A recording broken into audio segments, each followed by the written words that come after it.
Pittsburgh Pirates, the team that has run roughshod through the West Coast, and a team that has 2 more games to go before they go home, but they may never want to go back to Pittsburgh. Don't take it personally if you live there, but the Pirates on this 6-city, 13-game road stop, 10-1 on a 6-game winning streak. 1-3 in San Francisco last week, 1-3 in San Diego over the weekend, and Wally Bachman steps up, and the first pitch of the game from Tim Belcher is a ball.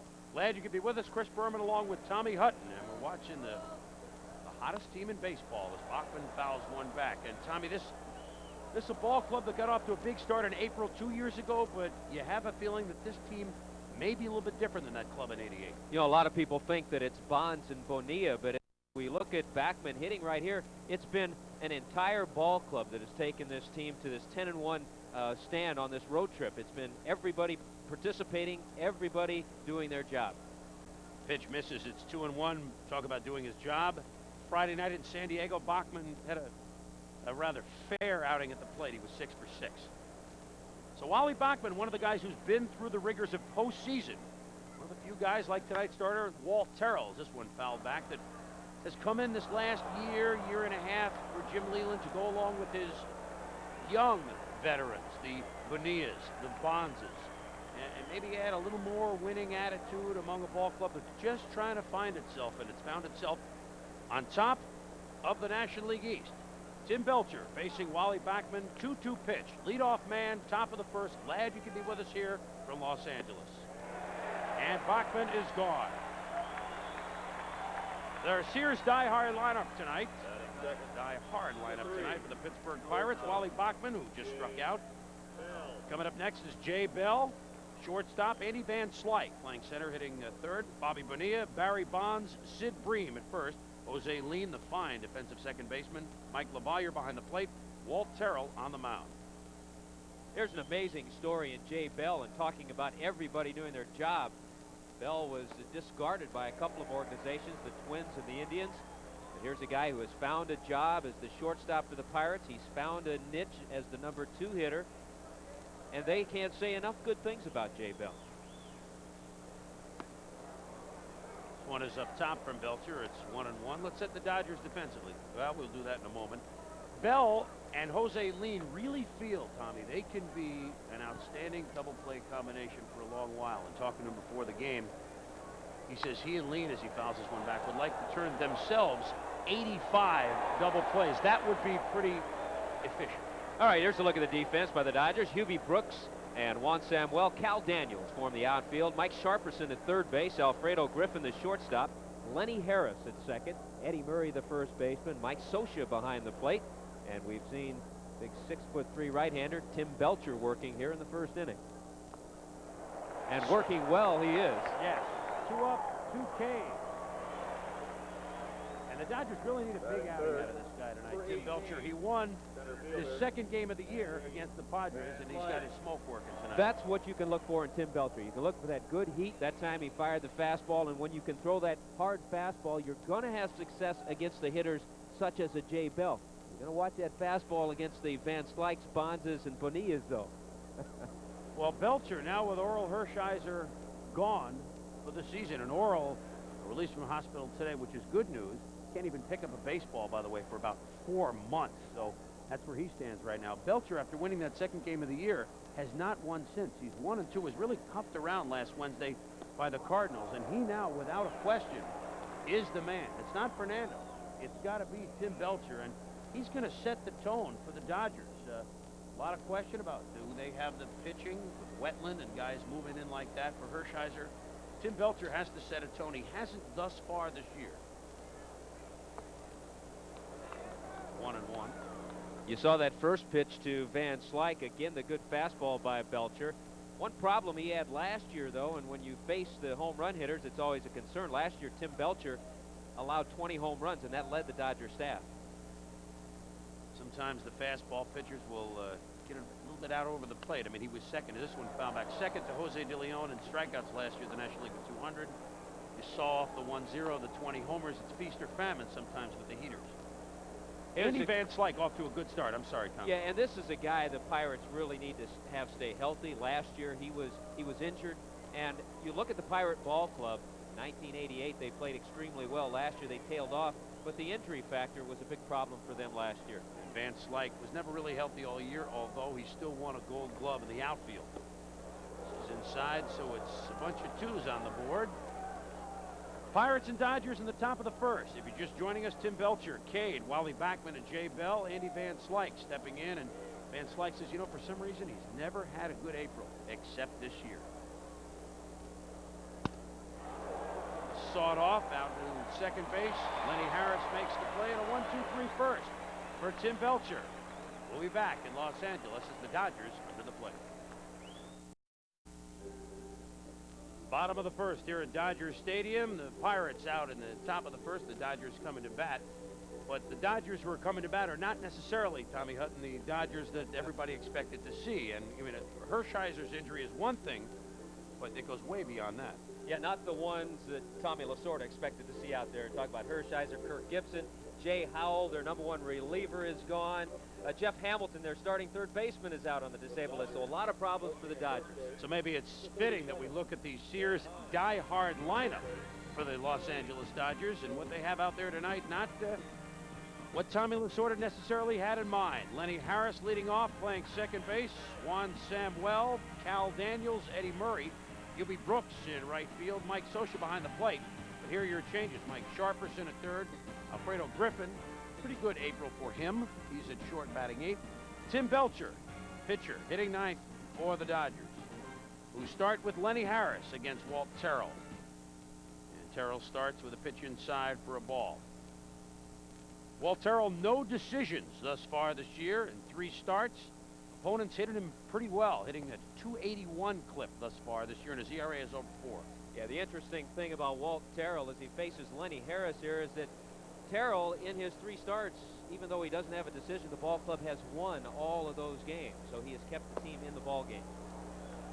But he's quickly behind 3-0 to Harris. You know, his pitching coach, Ray Miller, told me an interesting thing about Walt Terrell as he goes after the #1 and 2 hitters. And interestingly, we see Juan Samuel, the #2 hitter tonight, as opposed to the leadoff man. There's a reason for that. We'll get into it. I had a feeling we would. Ray Miller told me that Walt Terrell, he believes, is more than just that guy who's going to give you 200 innings and more than just the guy who's going to give you the 500 record. 3-1 pitch. Strike, so the count is full on Lenny Harris. Leadoff man, bottom of the first here at Los Angeles.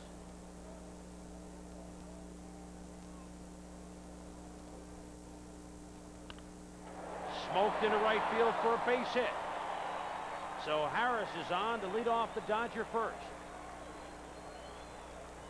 Dodger bats, which have been rather quiet last couple of nights. Saw them on Sunday. Here's the defense. Here's the defense for the Pirates. Bonilla, Van Slyke, and Bonds in the outfield. Backman, Bell, Leand, and Bream. That's a great infield. Great names right there. Start with me again. LaValliere behind the plate, and Walt Terrell, we've been talking about him. He's on the mound. Juan Samuel,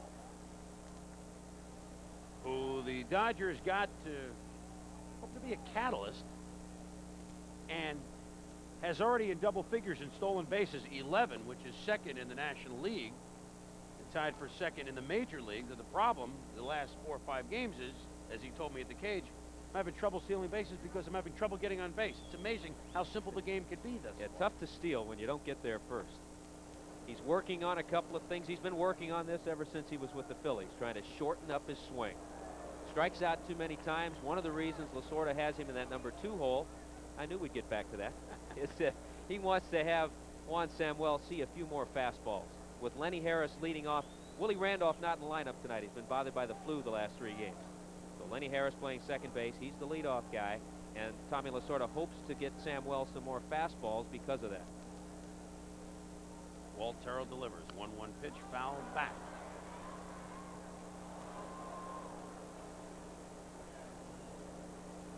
Umpires tonight. Paul Runge behind the plate. Jerry Lane at first. Mike Winters, second base.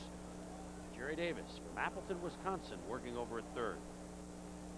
Beautiful night, aren't they all? here in Southern California. Glad you could join us. The Pirates, no score at the top of the first, and the Dodgers now batting in the bottom half of the first. The runner goes. Throw is, well, it hits lean, but the base is stolen despite the strikeout. Yeah, the throw actually caught a piece of Lenny Harris. I believe it hit him on the helmet. And if it didn't hit him on the helmet, it would have gone into center field, and Harris would have ended up at third base. Here's a look at Lenny Harris. Got a good jump, and there's the ball, plunking him right on the back of the helmet. And, you know, that's a great point. So many youngsters always wonder why you have to wear the helmet when you're on the bases. They can see the importance of wearing it when you're at bat, but believe me, you probably see more runners get hit in the helmet than you see batters. Of course, now if we're playing kickball, that's an out, but we're not. So Lenny Harris being attended to there by Dodger trainer Bill Bueller, and wasn't a good throw at all by Mark LaValliere. Didn't have much on it, and the ball was tailing away, tailing toward right center field. Here's another look as LaValliere gets a breaking ball. Not a bad pitch for a catcher to throw a runner out on, but he really came up, probably didn't have a good grip, and that's why the ball tailed away and caught a piece of Lenny Harris. Almost got everybody, almost got Jerry Lane. But the base was stolen. In the meantime, Samuel struck out. And you were talking about he strikes out too much. There is yet another time. And just another thing that the Dodgers want, an injury to a player. I was just going to say that. If you think back to the World Championship team of 2 years ago, there are really only 5 guys on the roster right now, not on the DL, but on the roster. Belcher and Fernando being 2. But Griffin, Scioscia, and Shelby. Really, those are the only 5 guys that played major roles on the team that a year and a half ago won the World Championship. Everybody else is either gone or on the DL. It's really staggering. Cal Daniels steps up with Harris in scoring position, bottom of the first.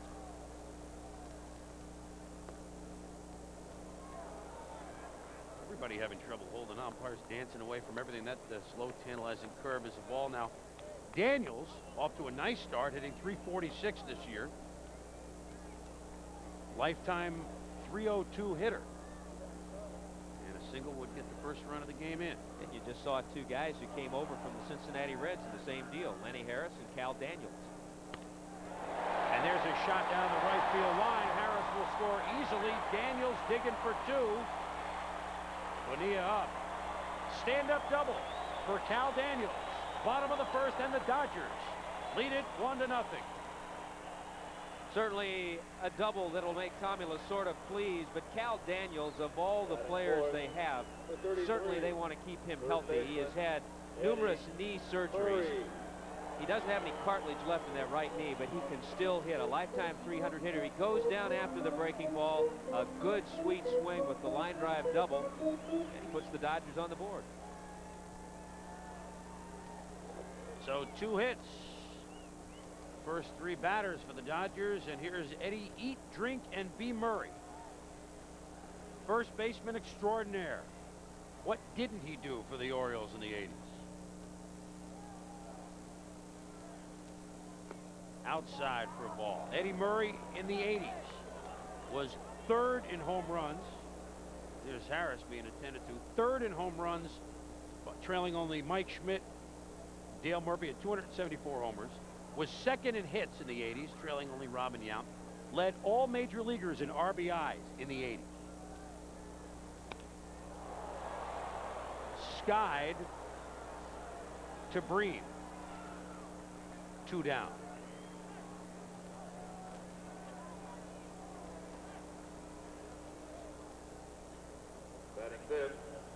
Dodger Stadium, 29th year. Beautiful location. 330 down the lines, 400 to straightaway center field. Ballpark in which you broke into the majors, Tommy?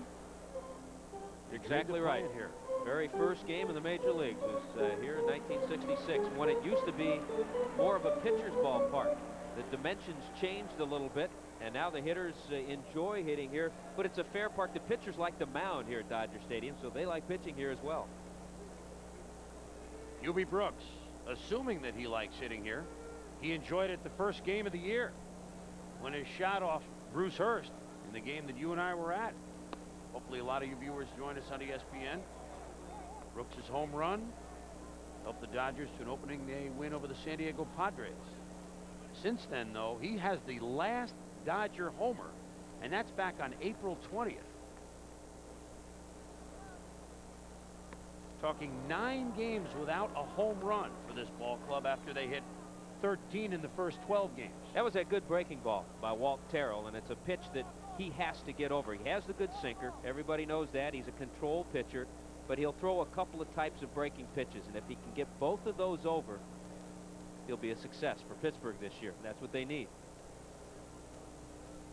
1-1 pitch. There's the sinker. Good one. You talked about the home run power Power or outing. lack of Yes. power, and this is what happened. First 12 games, they had 13, as you mentioned. Talked about Hubie Brooks. They've gone 9 games without a home run, and that can hurt. Definitely when you have a Murray and a Brooks and a Samwell in the lineup, guys who are capable of hitting the long ball. 83 innings without a home run. In the meantime, over that span, opponents have hit 9, which isn't an unbelievable amount, but it's a lot when you're not getting any back yourself. Dodgers lead it, though, 1-0, bottom of the first. Weak swing gets away from LaValliere. Brooks will make it to first. And so the things that have not happened to the Pittsburgh Pirates on this West Coast swing, they're seeing in the first inning. Pitchers hit hard. Catcher, Mike. Some bad defense. LaValliere having a rough game thus far, and he's normally very steady behind the plate. Yeah, and Hubie Brooks is usually a better hitter than that. He usually doesn't chase that pitch that far out of the strike zone, but there was a breaking ball by Terrell. He gets a strikeout, but it'll also be a wild pitch, allowing Daniels to go from second to third and allowing Hubie Brooks to reach first base, and more importantly, it allows Mike Scioscia to come up, and you hate to give that opposition the extra out, the extra time, especially with runners on. Mike Scioscia is one that has hit the long ball in April. 3 homers, hitting .294, and now comes up with runners at the corners. Pitches outside. The Dodgers are ending a 13-game homestand, their longest of the season. They are 5-6. They play tonight, of course, and tomorrow night against Pittsburgh before they hit the road, Jack, to Philadelphia, Montreal, and the New York Mets. Pittsburgh is ending their longest road swing of the year. 6 different stops. This is game 12 of a 13-game swing. People sometimes find it hard to realize how a team from the East, when they make this West Coast swing, why they have difficulty in having played on Eastern teams and come to the West Coast. It's tough. You play, number one, you're playing good ball clubs. San Diego, San Francisco, Los Angeles are always very competitive teams. So for the Pirates to come out here under Jim Leyland and be 10-1 so far on this West Coast trip, it's remarkable. Well, for Leyland, he looked at it a different way, Tommy, as the count goes to 2-1 now on Scioscia. He said the weather was so cold at home, I just wanted to get the guys out and break a sweat. We had the short spring training. Jimmy Leyland finally getting some of the credits that he deserves. Really earned his way all the way up, managing for a long time, 11 years in the Tigers chain. Was Tony La Russa's third base coach with the White Sox, as this one is grounded to Bream, and the former Dodger makes the play and ends the LA threat. But not until the Dodgers draw first blood. We've played 1-0 LA. The St. Louis Cardinals and the San Diego Padres. Ed Whitson on the mound for the Padres. Is there any question about this shot by Pedro Guerrero? That's way back and gone. Tony Gwynn stole second, though, and Joe Carter with an RBI single scored him. It's all tied up at 1-1 in the fourth. Back to Chris and Tommy. Back in Los Angeles, the Dodgers lead the Pirates 1-0 as we head to the top of the second. Now, May 1st, last year, 1989, these were the standings in the National League East. The Pirates were dead last, 10-14, 4 games behind. May 1st, as the calendar changed this year, oh, what a difference. The Pirates, this before today's action, led the Phillies in Montreal by 3.5 games, and that's the biggest lead they've had in any divisional race since 1980. So they've really enjoyed themselves out here. As Tim Belcher faces Bobby Bonilla, who hits what you call a major league fly ball to straightaway center. That's easy for Juan Samuel. And when you do a Pirates game, it's fitting that we should call it a can of corn. Well, Samuel starting to feel comfortable in center field, but there are still a lot of people who think that eventually he'll find himself back as a second baseman. You talk about the way these Pirates have been playing. We just saw Bonilla and Barry Bonds, and we mentioned the entire roster, but certainly these two gentlemen have done their best. Well, I think Jack McKeon was happy to see him leave town after a 9 for 12, 3-home run, 3-game series over the weekend. National League Player of the Weekend. He only played over the weekend. It's pretty good work, as we are 1-1 here. Look at that, 588 for the week. That's a pretty good month. 3 home runs. Yep. 1-1 pitch from Belcher. Fastball inside, misses. It's hard to believe that Barry Bonds, 25 years old, this is his 5th year. He's averaged about 22 home runs, about 90 runs scored, 30 stolen bases.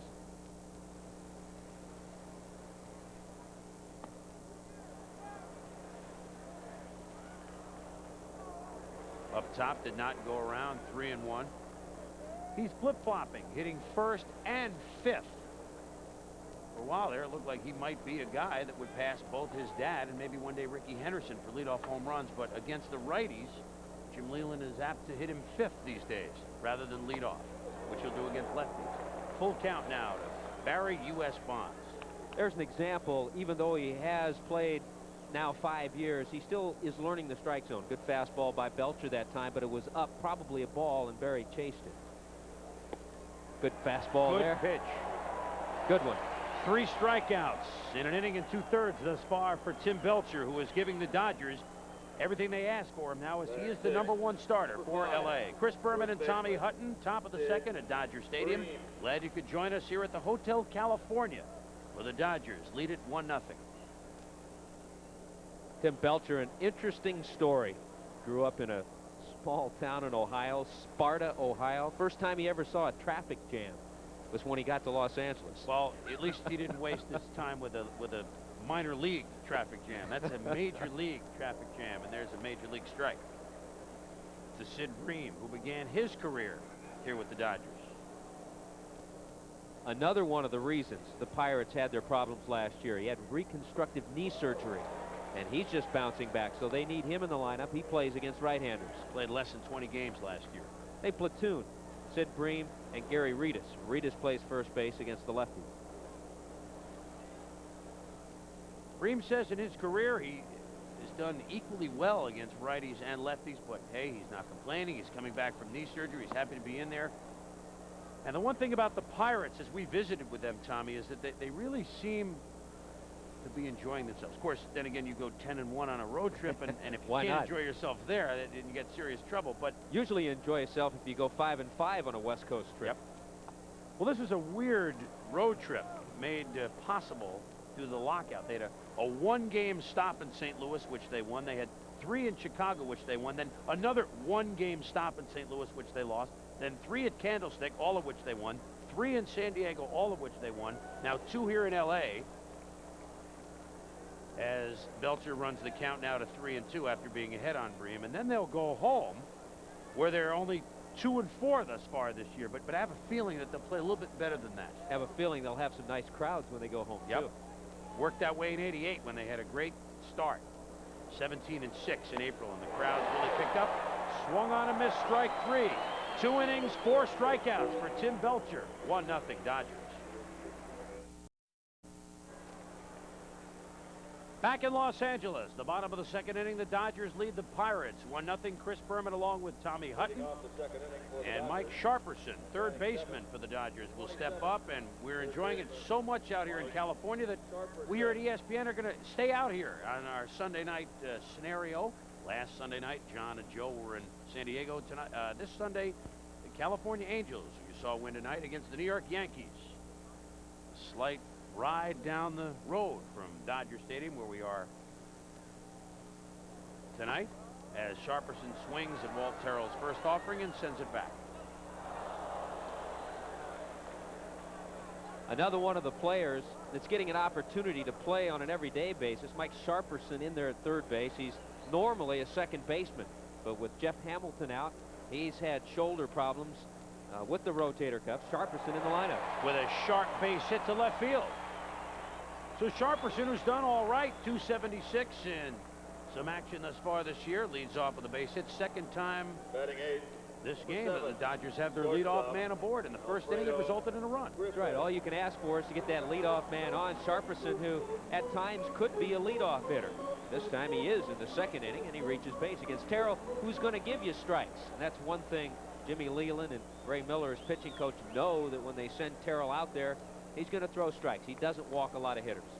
Fettuccine Alfredo Griffin, shortstop that gobbles everything up for the Dodgers, and he's done very well through the first few weeks. 329 batting average as Backman is in at third. He kind of reaches out and touches someone, but Van Slyke is there to make the play, and Sharperson back to first base. Well, we have talked a lot about the Pittsburgh outfield as far as their offense. This young outfield of Bonds, Van Slyke, and Bonilla. But defensively, they can play the outfield. Van Slyke is one of the best, if not the best, center fielder in the game of baseball. And he has Barry Bonds in left field who can go get him. And Bobby Bonilla gone from third base out to right field, and he feels more comfortable now. Tim Belcher trying to help his cause.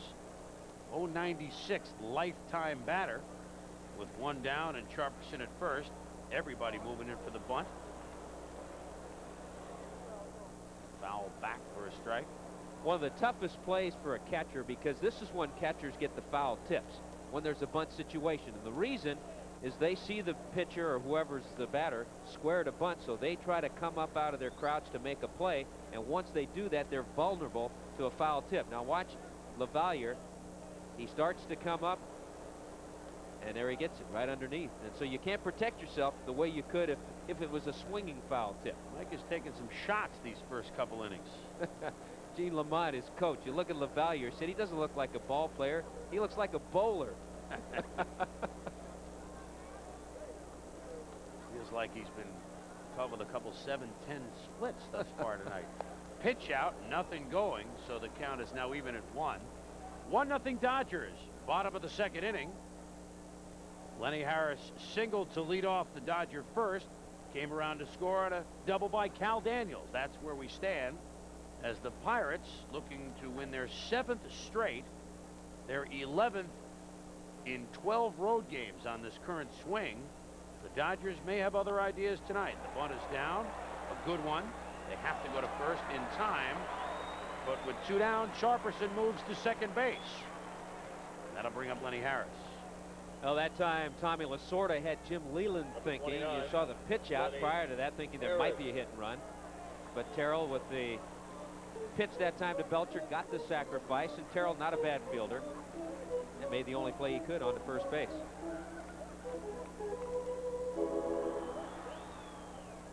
Walt Terrell, who Jim Leland said, I just asked him to give me what he's given his managers, a few cities, Sparky, Davey Johnson, what he's given them the last 5 or 6 years, 200-plus innings. I want him to get me into the 7th inning, and we'll take it from there, as the bullpen has been one of the biggest reasons why the Pirates have surprised everyone in coming out of the chutes. Ball 1 to Lenny Harris.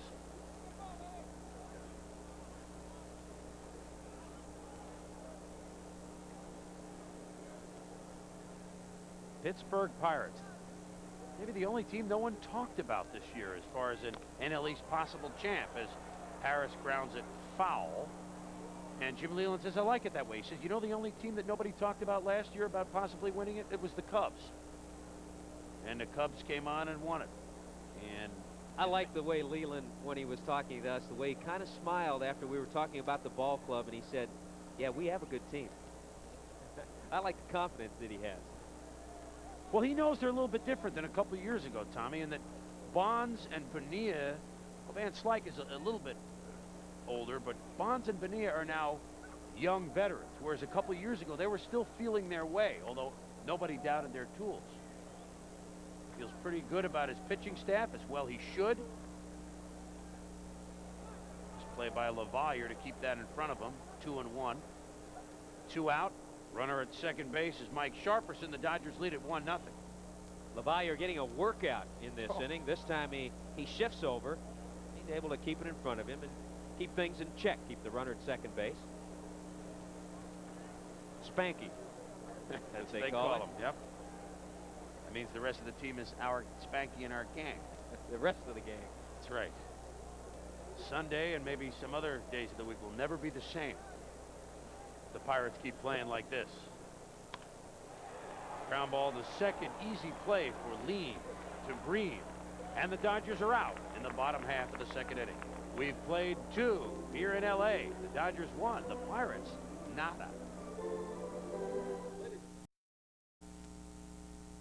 Back to Dodger Stadium in a moment, but the Cubs are facing the Giants at Candlestick. Atlee Hammaker facing Sean Dunston. Knocks this one through the hole and scores Andre Dawson. 1-0. The Cubs score first and take the lead. And let's look elsewhere around the National League. John Kruk had a home run. Von Hayes had a home run. Philadelphia beat Cincinnati 4-2. And Derek Lilliquist with a pair of home runs. The pitcher is the Braves beat the Mets. Get back to Chris and Tommy.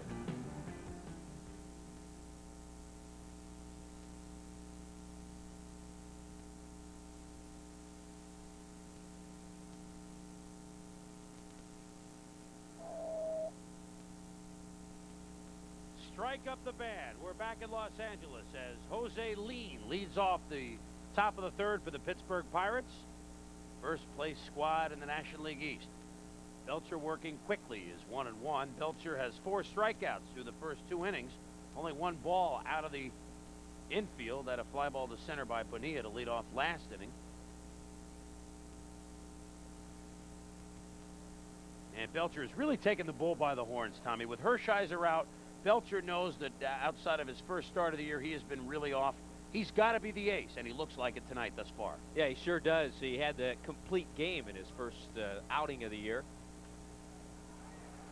Ground ball to Harris, to Murray, just in time to nip Lean. 1 down. Good play by Lenny Harris. Some second baseman may have gone over and backhanded that ball. He had time to get in front of it.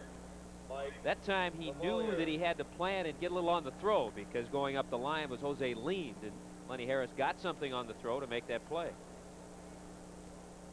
7 up, 7 down thus far for the Pirates. Mike LaValliere will give it a shot. He's probably just relieved to be at the plate. The way balls have been bouncing around and the one errant throw that he had. You know, when you think about it, what a great array of catching the Pirates have had over the last few years as far as popular players. They had Manny Sanguillen, Tony Pena. Yep. Mike LaValliere is one of the most popular Pirates. And he's even more popular in Pittsburgh with a base hit to left. And so the Pirates have their first hit tonight against Tim Belcher. Batting 9. And that's one of the things 35. LaValliere does best, is go the other way. He's not a power hitter. He's a line drive hitter. Spanky goes along with that. He spanks the ball all over. That time he sends it the other way for the base hit. This is nice hitting right here. Pitch out over the plate. He doesn't try to pull it. Knows his limitations and just picks up the single. Walt Terrell at the plate. His first full year in the majors, 83, hit 3 home runs. Hasn't hit one since and certainly is going to try one here. Can't even lay the bunt down properly as Belcher goes to second to get LaValliere. Good heads-up play by Tim Belcher for 2 reasons. Number 1, he realized LaValliere was the runner. Watch the way Belcher positions himself to field the ball, just like an infielder. He turns himself halfway around so he can get a good throw to second base, and he makes the throw onto Alfredo Griffin. He didn't field it square up because then he would have had to turn all the way around. He positioned himself and got in a good throwing position. So the runner at first base with 2 down is Walt Terrell, and that'll bring up Wally Backman, who struck out to begin the game.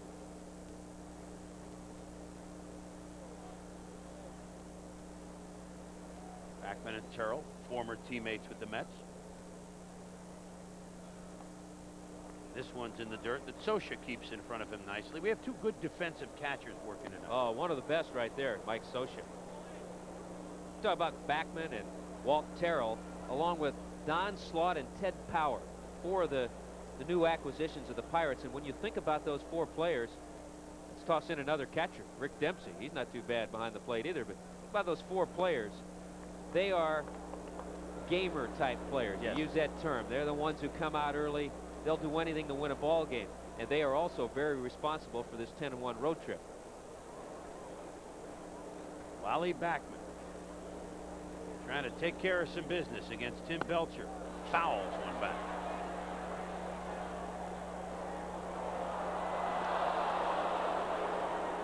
Backman sometimes doesn't start against left-handed pitching. Pirates will use a youngster, former #1 pick by the name of Jeff King at third base.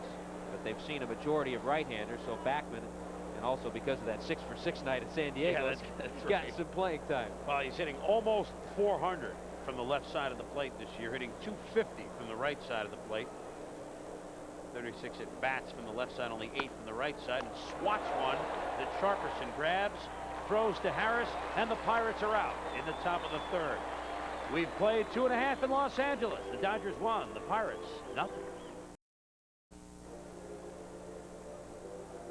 Chris Berman and Tommy Hutton at Dodger Stadium. The Dodgers lead the Pirates 1-0. It's a Dodger team, as we've commented tonight, that is not at full strength. It's like they're skating 2 men down. Yeah, Kirk Gibson is still recuperating from knee problems, and they hope to have him back still. Oral Hershiser just got out of the hospital with reconstructive surgery on that shoulder. Jay Howell has had knee surgery. Jeff Hamilton has had a shoulder problem. Jim Gott, interesting situation with the right-handed relief pitcher, Jim Gott. First pitch to Juan Samuel is outside for ball. Gott was throwing this afternoon in a simulated ball game, little batting practice, and they hope to get him in a rehabilitation game in the minor leagues, and hopefully he'll be back soon. Ground ball to Lee. Couple hops to Breen. 1 down. Here in Los Angeles, let's go back to our Baseball Tonight studios and John Saunders. Well, Chris, the Expos and the Astros in the bottom of the 13th. Larry Anderson to pitcher Zane Smith, who was up as a pinch hitter. Why not? Hitting 250. Eric Yelding dives, cannot get to this one. And Otis Nixon comes in from second base to score. Montreal wins it 2-1 in 13. Back to Chris and Tommy. All right, John. So Lilliquist, current Brave pitcher. Couple homers. Zainster, former Brave pitcher. So let the pitchers bat in Atlanta. That'd be fine. Of course, he's no longer a Brave, but pitchers doing some serious hitting around the National League.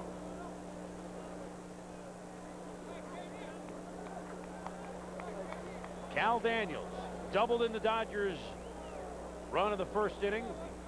Doubled on the right field line to score Lenny Harris. Rips one the other line. Does it stay fair? It's gone! Home run!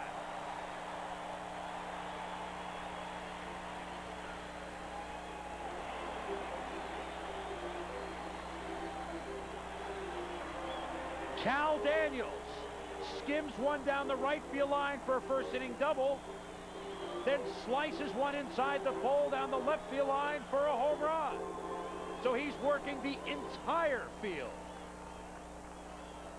And that is certainly the perfect description of Cal Daniels. He uses all the field, and I think a lot of people forget that in '87 with the Reds, he had 26 home runs.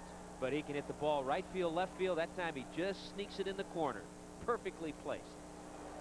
Second homer of the year for Daniels, and the Dodgers up 2-0, and that ends that Dodger home run drought. It took 85 innings, but Tommy, enjoy yourself. Somebody on your team got to practice a Cadillac trot. Here's a guy that can practice it, doesn't need any practice. Eddie Murray. Count is 1-1. Yeah, he's practiced it 356 times during his career. There's the first home run. Look at the first time a Dodger has gotten to give the high five down the dugout after a home run. Dodgers, as Murray hits one foul, 11 of their 14 homers this year have been the solo variety, but beggars can't be choosers, and when you haven't hit one for 9+ games, they'll take a solo homer any day of the week. 2-0 LA.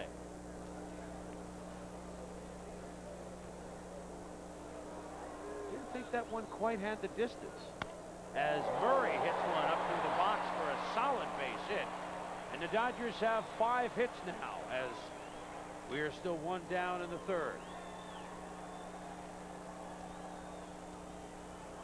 You talk every once in a while about feared hitters, and Eddie Murray is one of those. A breaking pitch that Walt Terrell doesn't get down enough, hung it out over the plate, and Eddie Murray all Walt Terrell can be thankful for that time is that he pulled it enough to get it past him, because he scorched that one up the middle. So with 1 run in and a man on here in the third, Hubie Babbling Brooks steps up and takes his strike. Dodger fans sensing the bats limbering up a little bit tonight. Shut out by Maddox on Sunday night on our ESPN game. They got 4 runs last night, but were way out of it against the Giants. It never works when the Giants fly in for just 1 game, swung out and missed. Twice the Giants have come in on a Monday night, flown in the afternoon and beaten the Dodgers. They'll have to do it again in a few more weeks. Dodgers got to try something else. That doesn't work. A lot of people question when Walt Terrell signed a lucrative contract with the Pirates because of his record. For the last 2 years, he was 7-16 in '88. He was 11-18 combined, San Diego and the Yankees last year. 84 and 89 lifetime. But as we have talked about, and as Ray Miller told me, Ray Miller, the pitching coach with the Pirates, that he really feels that Terrell is better than that 500 pitcher. He worked with him on changing speeds a little bit. He thought most of his pitchers, the fastball sinker, were the same speed. Wanted him to change speeds a little bit. 1-2 pitch to Hubie. It's sharply and through the legs of Backman. And the Dodgers have 2 aboard. So Wally did not take care of business that time. Was thinking about turning 2 and instead turned nada. Well, for the most part of his major league career, Wally Backman was a second baseman, but it doesn't matter if you're a second baseman, a first baseman, a shortstop, wherever, you got to keep that glove down. And Wally brought it up. You saw the result right underneath the glove. So for the second time in the game, Mike Scioscia will come up with a pair of runners aboard. Murray at second, Brooks at first. 1 down, a run already in on the homer by Cal Daniels. Mike Nova Scioscia, catcher for a decade here with LA. Steps in and watches Terrell hit the outside corner. I'm wondering, with Scioscia doing most of the catching this year, he started 18 of their first 21 ball games, and the big reason because of the injury to Rick Dempsey. Dempsey on the DL with back problems. He should be off soon. But you have to wonder, with Scioscia doing all this catching early in the year, how it's going to affect him later on in the season. So they need to get Dempsey back. The only other catcher on the roster right now, Carlos Hernandez, seen limited action. Bream, who moved in behind the runner, gets the charity hop and turns the double play. A little bit of luck that time as he played cat and mouse with the runner. The ball was hit to him. Dodgers are out, but they lead it 2-0.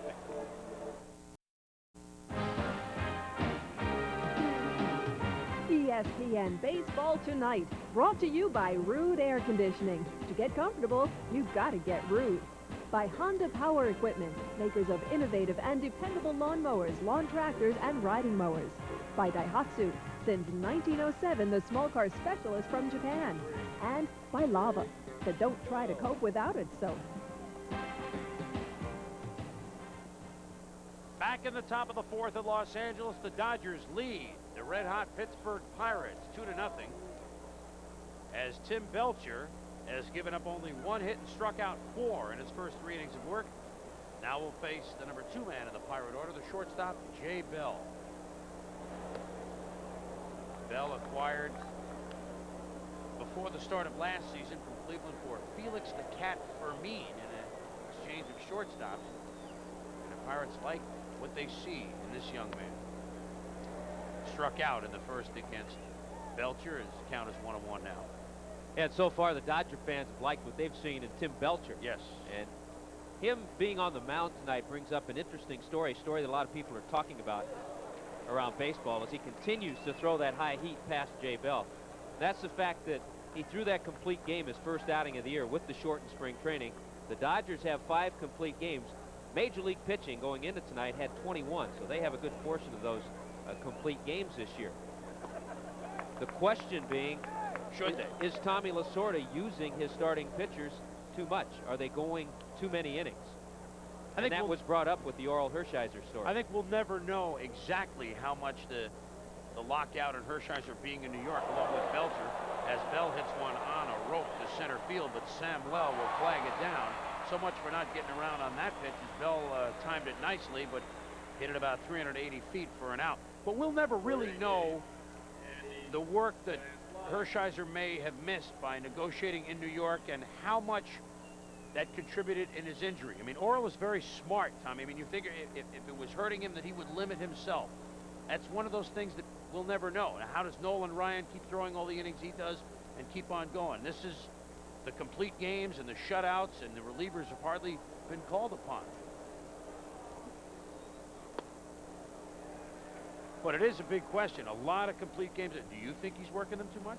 No, that's my answer. I was going to mention that if a pitcher's arm is sore, and Tommy Lasorda even said, Orel Hershiser never came up to me and said he was having arm problems.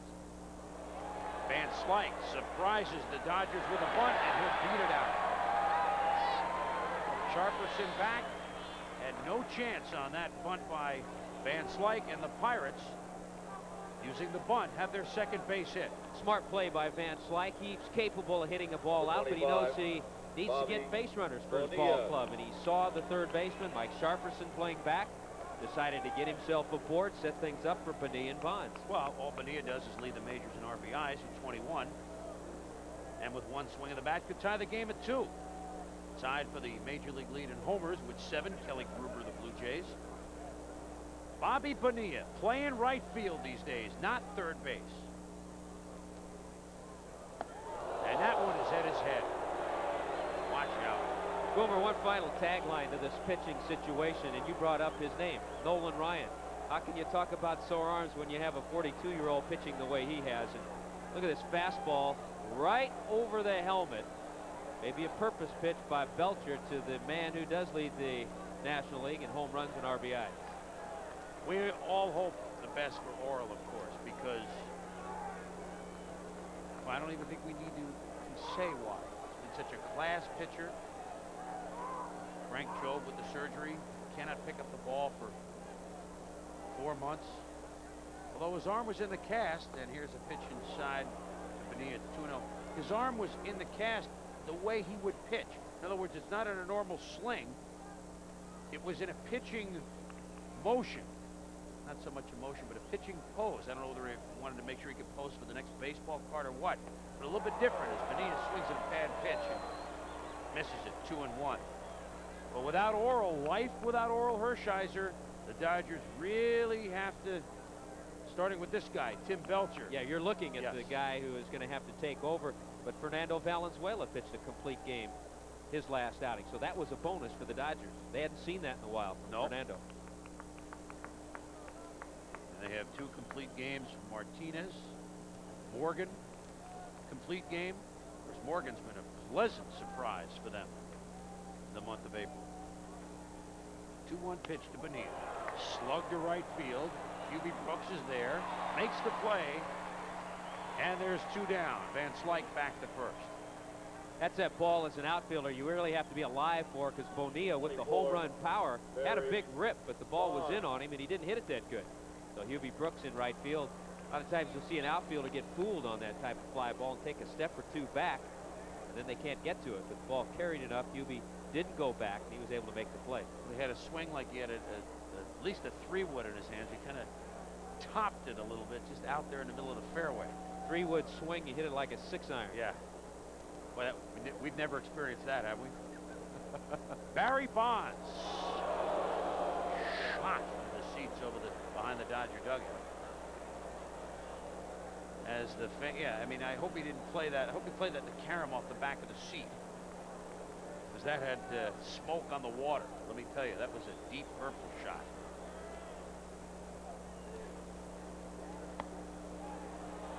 Bonds. No, he went around, says third base umpire Mike Winters. So Belcher ahead 0-2. Yeah, so far tonight, Barry Bonds, he was called out in the 2nd inning. The second strike in that at bat in the 2nd, he went after a high fastball. So Belcher has seen Bonds go after that high pitch. Interestingly enough, he came back, though, on the strikeout last time up on a perfect pitch right down the middle. Goes after the high fastball again. See you later, Barry. Pirates are out in the top of the 4th. 2-0, Los Angeles. beautiful night at Dodger Stadium. Chris Berman and Tommy Hutton as the Dodgers lead the Pirates 2-0. Bottom of the fourth, Mike Sharperson stepping in, who singled to lead off the second inning. Cal Daniels with an RBI double in the first, solo homer in the third. That's where we stand. First pitch from Walt Terrell misses outside and low for a ball. Sharperson playing third base. He's done some for the injured Jeff Hamilton. Mickey Hatcher's been playing some third. So Tommy Lasorda really just looking down the bench, and now that the rosters are down to 25, has less choices. You know what I hope we don't see tonight, by the way, speaking of May 1st, the check of the 12-inch glove. Let's hope that doesn't become an epidemic. Yeah. They can start doing that tonight. You bring your tape measure? Yeah, I've got it out in the car. Supposedly umpires are going to be carrying a tape measure now. Well, that's this year's thing. Checking from the heel to the end of tip of the finger, the glove. Can't be more than 12 inches. I want to see the first time that they actually do that and take up about 5 minutes of a ball game. Sharperson on a 3-1 pitch down the right field line. Long run for Bonilla, won't get it, but it's foul. But even if you start the season with a 12-inch glove from the tip of the index finger to the heel, and you work it in the way that you want it, it is possible that it expands a little bit to 12.5 inches. Now, do some people use 16-inch gloves? I don't think so.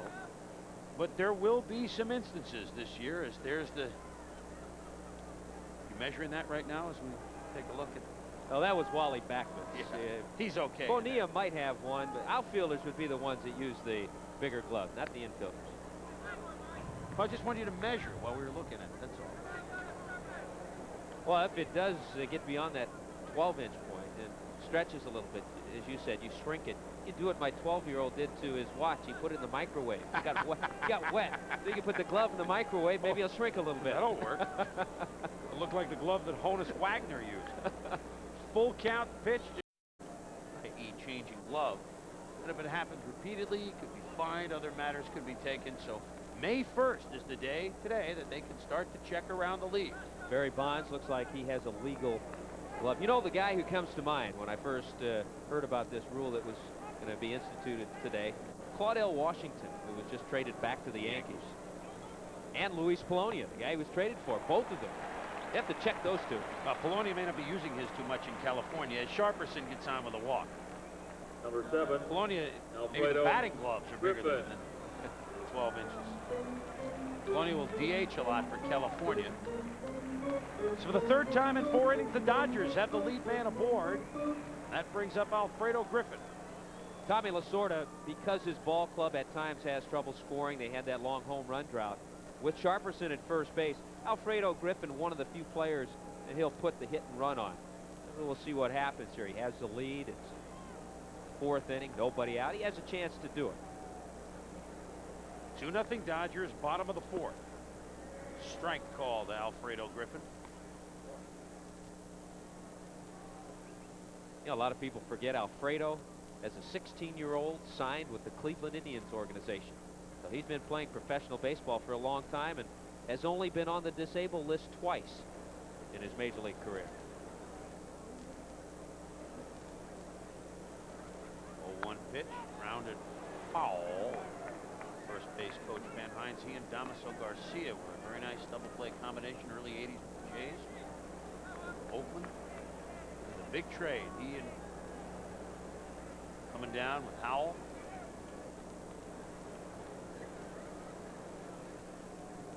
Well, the Dodgers knew they were not going to have Bill Russell to their availability at shortstop. Forever. Although that's amazing to think of that. They wanted to go after a good shortstop, and they got one in Alfredo.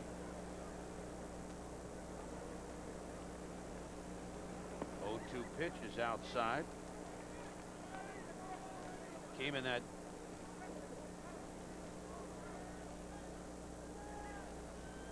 trade with, go ahead, there's Jimmy Leland, who has his club playing some inspired baseball, although thus far they've been stymied by Tim Belcher. Sky to second where Lean is there. And there is one out. Before we continue in LA, let's go east to John Saunders. John? Well, Chris, the Cubs are leading the National League in errors, and it's been costly. Mike Belcher on the mound facing Ernest Riles. He knocks one to Luis Salazar. Can't control it. Uribe comes in to score. Will Clark followed with a 2-run single. The Giants opened up a 4-1 lead. It's now 4-2 in the third. Back to Chris and Tommy.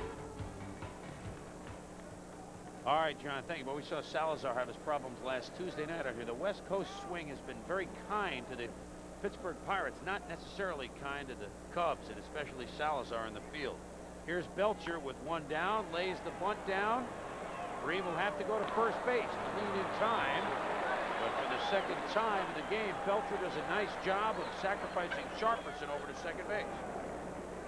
I'd have to say that the Dodgers organization probably one of the best at teaching everybody, let alone their pitchers, the art of the sacrifice bunt. Belcher two times has been up in that situation, and twice he's laid down a nice sacrifice, helping himself. And that brings you back to the old thought in the National League with the pitchers going up there, being able to field your position, being able to swing the bat a little bit. If you can bunt during a course of 30, 35 starts, you're going to help yourself win 1, maybe 2 ball games. So here's the leadoff man, Lenny Harris, with a chance to give Tim Belcher another run.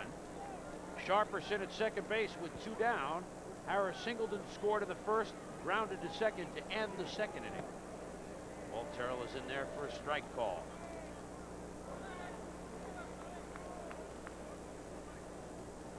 Lenny Harris, as you mentioned, coming over with Daniels. Did the trade last year, middle of the year with the Reds. Mariano Duncan going over to Cincinnati. Nice start for him. Tim Leary went over that deal. Yep. Yeah, what a start for Duncan. What a start for that ball club.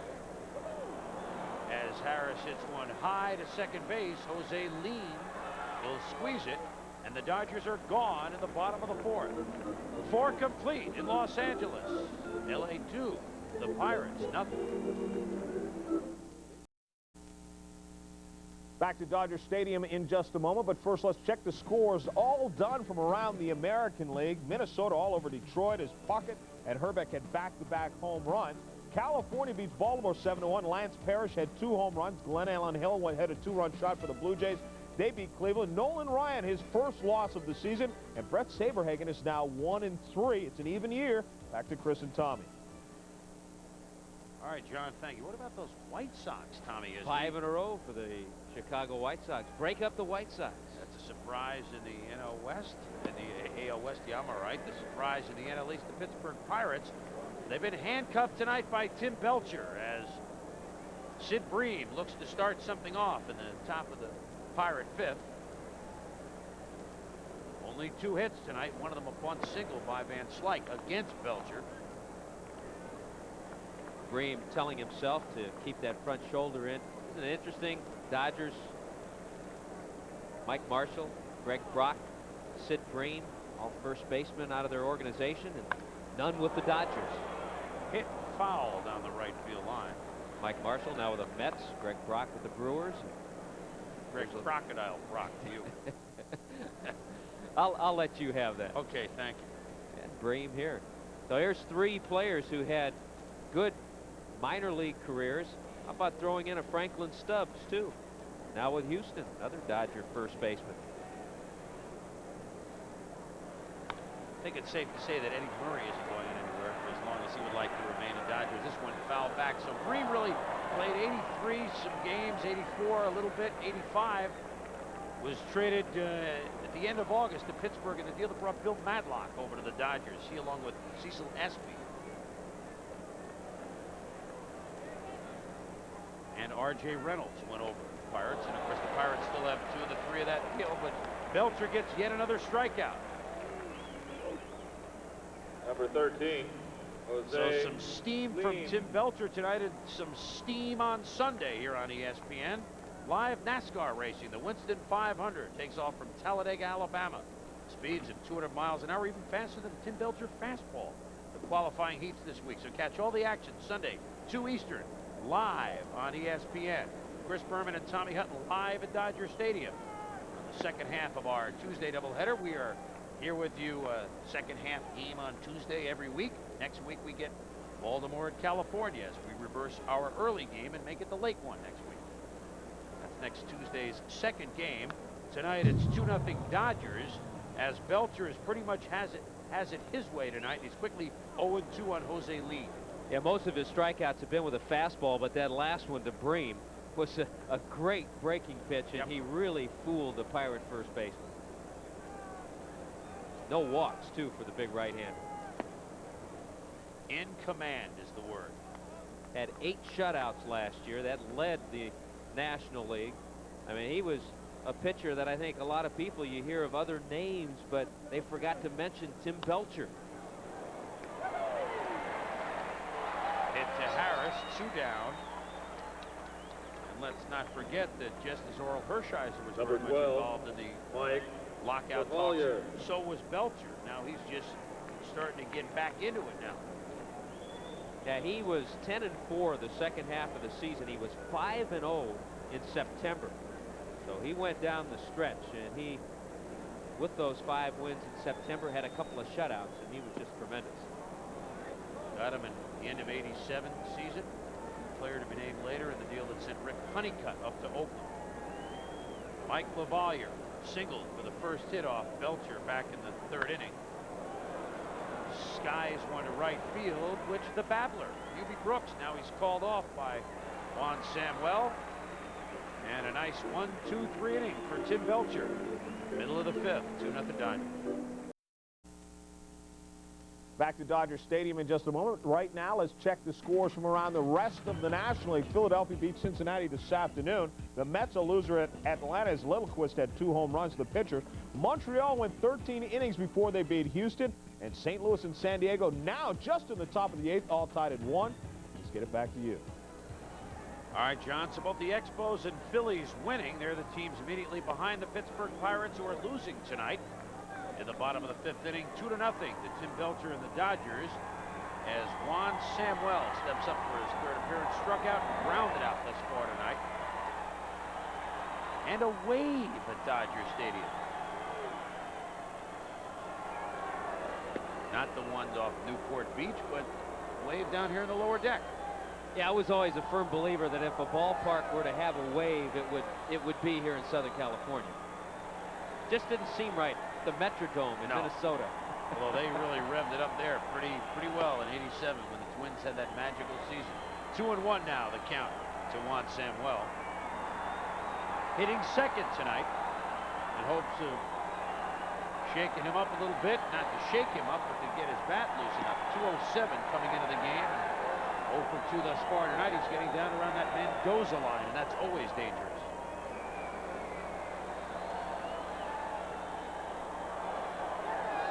Right here you have a situation. Samuel does have power. 3-1 pitch. Let's see if he's selective, though, on this Terrell pitch. He's selective, all right. Base hit to center field. So Samuel, who has 11 stolen bases, is aboard, but chances are he won't be going. Well, we'll see, because the man stepping up to the plate now in the 3rd inning, left field, Cal Daniels, did this to Walt Terrell. He doubled in the 1st down the right field line, then used every bit of the left field line and just plunked it in about 333 feet from the plate. And Cal Daniels, RBI double in the 1st, that home run in the 3rd, and that's why the Dodgers lead it 2-0. He's the type of hitter that'll really cross up the defense. We've seen that tonight. So defensively, you just have to play him straight away. I would guess so. Pull the ball, he can go the other way.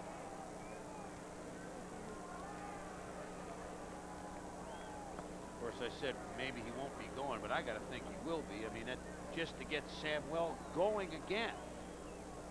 He's now on base. Would you hit and run him here?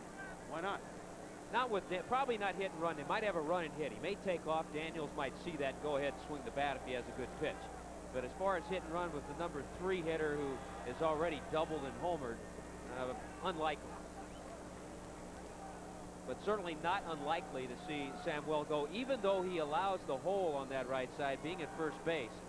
Daniels is such a good hitter, you just want to get in scoring position for him. Foul. Scooped up by Ben Hines.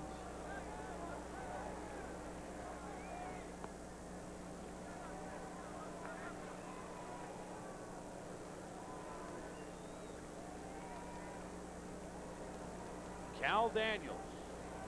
Lifetime 302 hitter, I should say.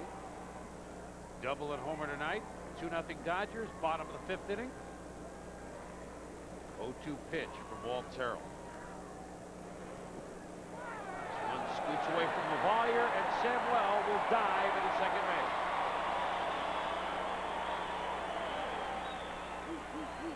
Wild pitch, and there have been a few tonight from Walt Terrell. Yeah, Terrell has had trouble with that breaking ball, throwing it over for strikes. Might have been a curveball, might have been the palm ball that he has too. But heads up by Samuel. Once he saw the ball get away from Lavalier, he took off. If he hesitates at all, Lavalier might have a play at second base.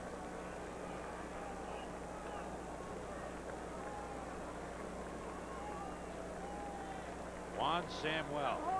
Phillies and Mets last year. Big offseason trade for Marshall. There's Samuel at second base. Here's the jump that Samuel got. He just turned it on once he saw the ball get away from Lavalier. And he really gained speed. That's why he's a good base stealer.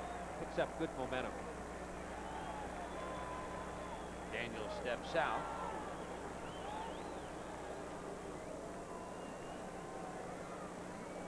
Dodgers really hoping to make some hay here on this extended homestand. Late April and early May, but have only gone 5-6. Now have their toughest task, the Pittsburgh Pirates. Thus far, thanks to Tim Belcher and this man, Cal Daniels. They are meeting that task. Foul back. You're right, too, about that homestand. The Dodgers have always been a good home ball club. Even though last year they were 6 games under 500, at home they were 44-37 last year. They were horrendous on the road, but they played much better here at Dodger Stadium. They're about to go to Philadelphia, Montreal, and the Mets beginning Friday night at Veterans Stadium on that road swing. 1-2 pitch. Daniels. Call strike 3. So for the first time tonight, Walt Terrell is taking care of Cal Daniels. Big pitch here for Terrell to strike out Cal Daniels. See that pitch come back over the inside corner. Fastball that he started inside, and it's the type of pitch a right-hander throwing to a left-hander. The left-hander will give up on. He thinks it's going to be inside. All of a sudden, comes back across the inside corner. Terrell gets the strikeout. Eddie Murray rounded the first in the first inning. Singled in the third. 2-0 Dodgers. Samuel, the runner at second base with 1 out. See what kind of pitches Eddie Murray sees in this at bat. First base is open. Right-handed hitter Hubie Brooks is up next, and there's 1 out. I'm even thinking if Terrell misses with this next pitch, they may just go ahead and put him on, but he's not going to give Eddie Murray too much to hit right here.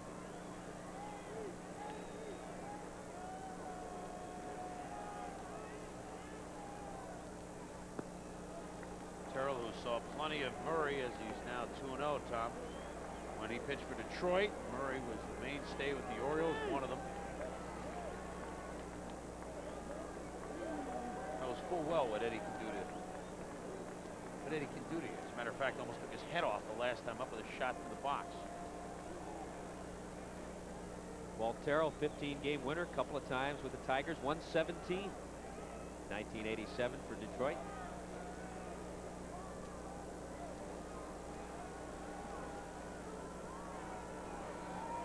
Get a long look at catcher Mike Lavalier.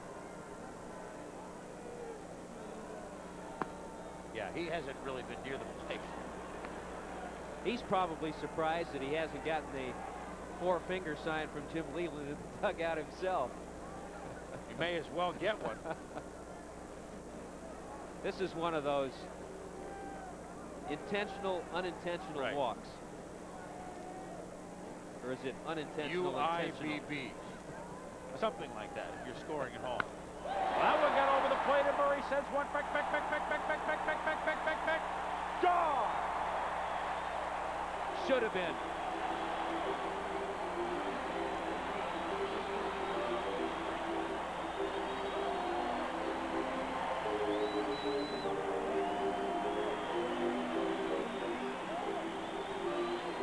Terrell for only 1 of 4 pitches near the plate for Eddie Murray.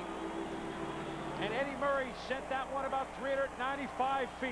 There's just no way that Walt Terrell should throw a strike here at Eddie Murray. That might not have been a strike. Probably not. It was up and away, but Eddie had the green light, and it was a fastball. Right field. But when the count got to 2-0, I was surprised, and 3-0, I was really surprised that Terrell just wasn't instructed to put Eddie Murray on. And we talked about it, so it's not like we're sitting up here and second guessing. I'm really surprised that he pitched to him. And Jim Leland now forced to go out with his ball club trailing now 4-0 to talk with his right-hander, Walt Nobody Terrell. up in the pen. They're getting a couple You know, guys up and the now. other thing, too, Terrell is enough of a veteran that he shouldn't even really have to look into the dugout. If he doesn't get that sign to put Murray on, that he should just pitch around him and walk him anyway. They get Bob Patterson up in the bullpen. But so the Dodgers, who went the 9 games without a home run, have 2 tonight, and that's the big news, along with the effort of Tim Belcher thus far on the mound. Daniels with a solo shot, and finally a non-solo shot. A 2-run homer by Eddie Murray. Career And the home two guys- run. Yes. Number 357. Hubie Brooks struck out but reached on a wild pitch in the first, reached on an error.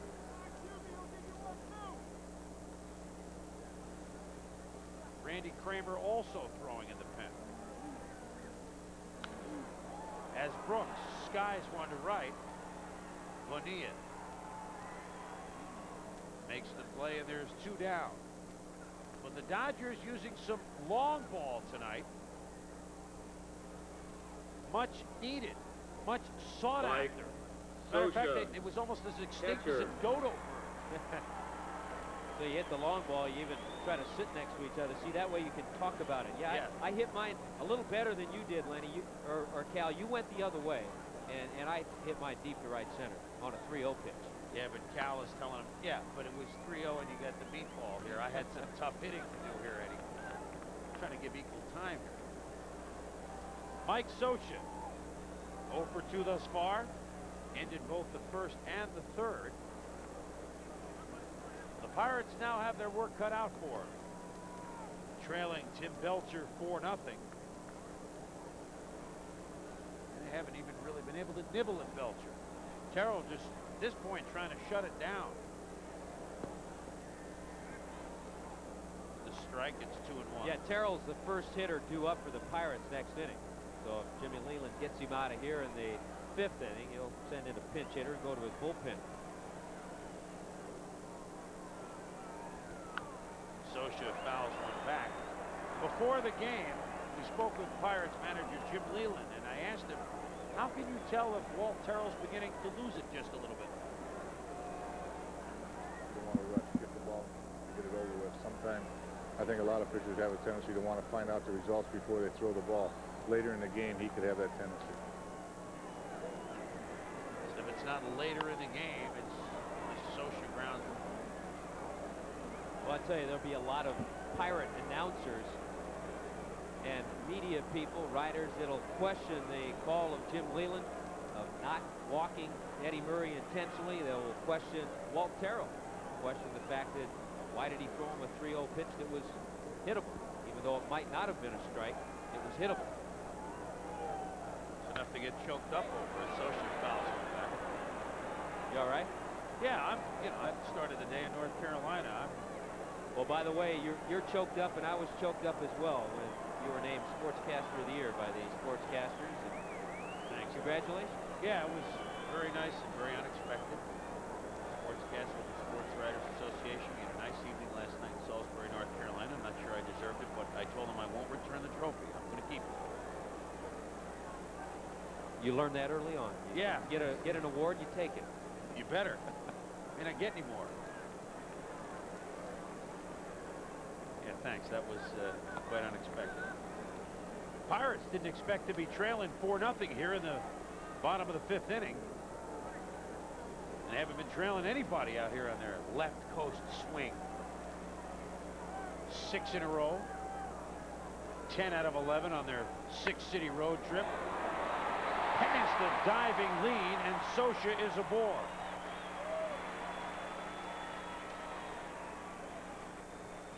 So the Dodgers now with 8 base hits off Walt Terrell, and we're still with 2 out in the 5th. Sharperson, third base. That'll bring up Mike Sharperson, who has one of those hits with a single back in the 2nd. Socha hits it sharply, and he gets it by Jose Lean. Surprise, Lean playing Socha a little bit to pull, and he's more of a straightaway hitter. Socha was able to sneak it by. But again, Leland sticking with Terrell here just so he can get him through this inning. There were a home run hitter coming up in this situation. Sharperson, not that type of hitter. He probably would have made that call and gone to the bullpen already. Randy Kramer on the left.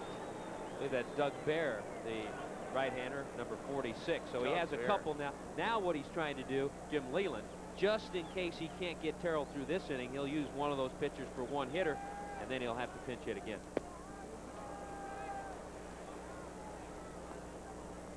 Two and 0 now. Walt Terrell, who they talking to Leland before the game, as we said, likes to get him. Figures he can get games into the 7th inning. Doesn't look like he'll do it tonight. He's averaged 219 innings pitched the last 6 years. But with the Pirate bats silenced by Tim Belcher, he probably won't have that chance. And there's another 58-footer that Lavalier has to make the play on. Mike has really had his work cut out for him tonight. Yeah, and we have seen between 5 and 10 of those in this ball game. The breaking pitch that has been bounced to the plate, Lavalier has been battling all evening.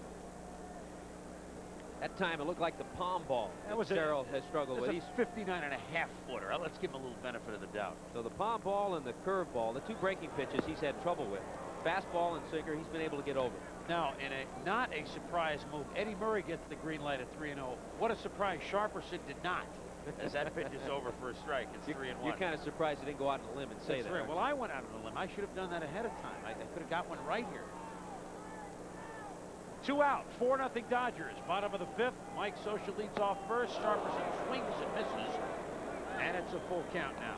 You know, Terrell is certainly used to lack of support. When he was with the Padres last year and with San Diego, he was 5 and 13. They averaged in his losses about 2 runs a game. So they didn't score a lot of runs for him. He could have had a better record than that 5 and 13. Yeah, but he can't complain this year thus far. No. That's one inside, and Sharperson is on with a walk. I don't think Jim Leland's going to stay with him any longer because he can't take any chances. Number one, he's been over there in the dugout, and he's watched his ball club all of a sudden trail 4-0, but he's watched Tim Belcher just completely dominate his hitters. So when you trail 4-0, it's one thing if you think you can get back in the ball game. You have a pitcher that you can touch up, but when you see Belcher working the way he is, you have to wonder about it. But again, I think it's because the part of the lineup that Terrell is working to that Leland is going a little bit longer with Walt Terrell. Here's a guy, Alfredo Griffin, hitting .329, coming in 0 for 2 tonight. It's really been a... I mean, you hit number 8 and you hit over 300. I mean, that's a plus that a lot of lineups don't even think about having.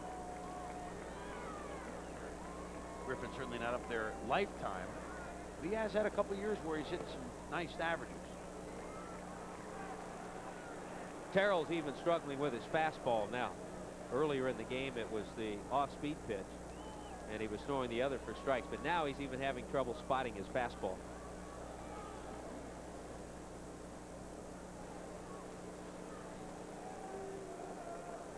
So 2-0 now to Alfredo Griffin with 2 men on.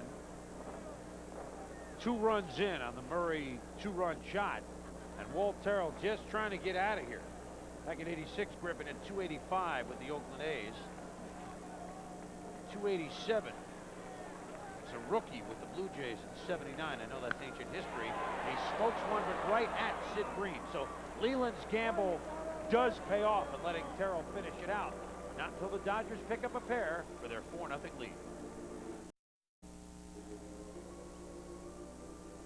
Top of the 6th in Los Angeles. The Dodgers lead the Pirates 4-0.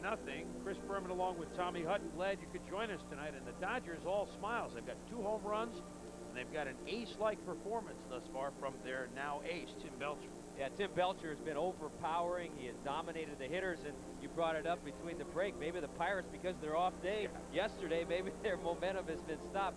So far tonight it has, but there's still a little bit left.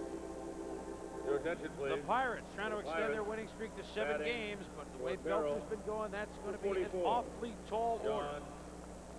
John Cangelosi. Cangelosi is the pinch hitter for Walt Terrell.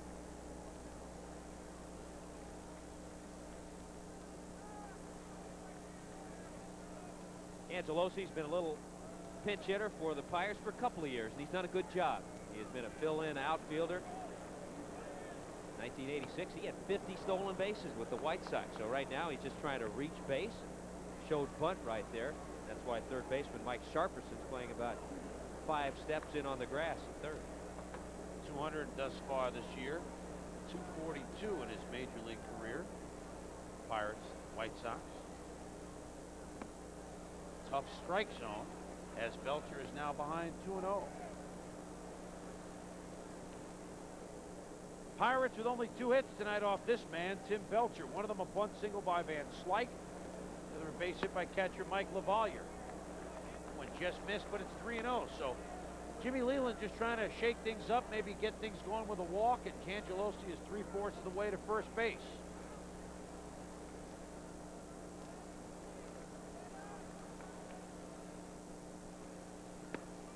And going out on another limb, I should have, that he would not get the green light at 3-0. It's a tough limb, isn't it? Tell you what, he may not have it here. 3-1. That's what I was going to say. And, oh, that one's a strike. I guess Cangelosi crowded the plate. He thought he was on. Well, I'm going to go out on another limb. He'll have one here at 3-2.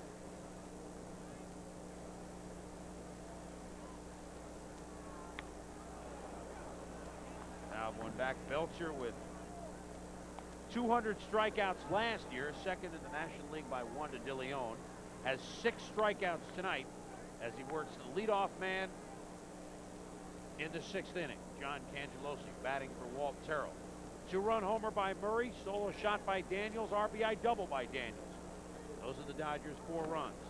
And Cangelosi does work him for a base on balls. Maybe the Pirates have something brewing here. Let's see what's brewing at baseball tonight with John. Well, Chris and Tommy, the Cardinals and the Padres, 8th inning. Ed Whitson still on the mound to face Denny Walling.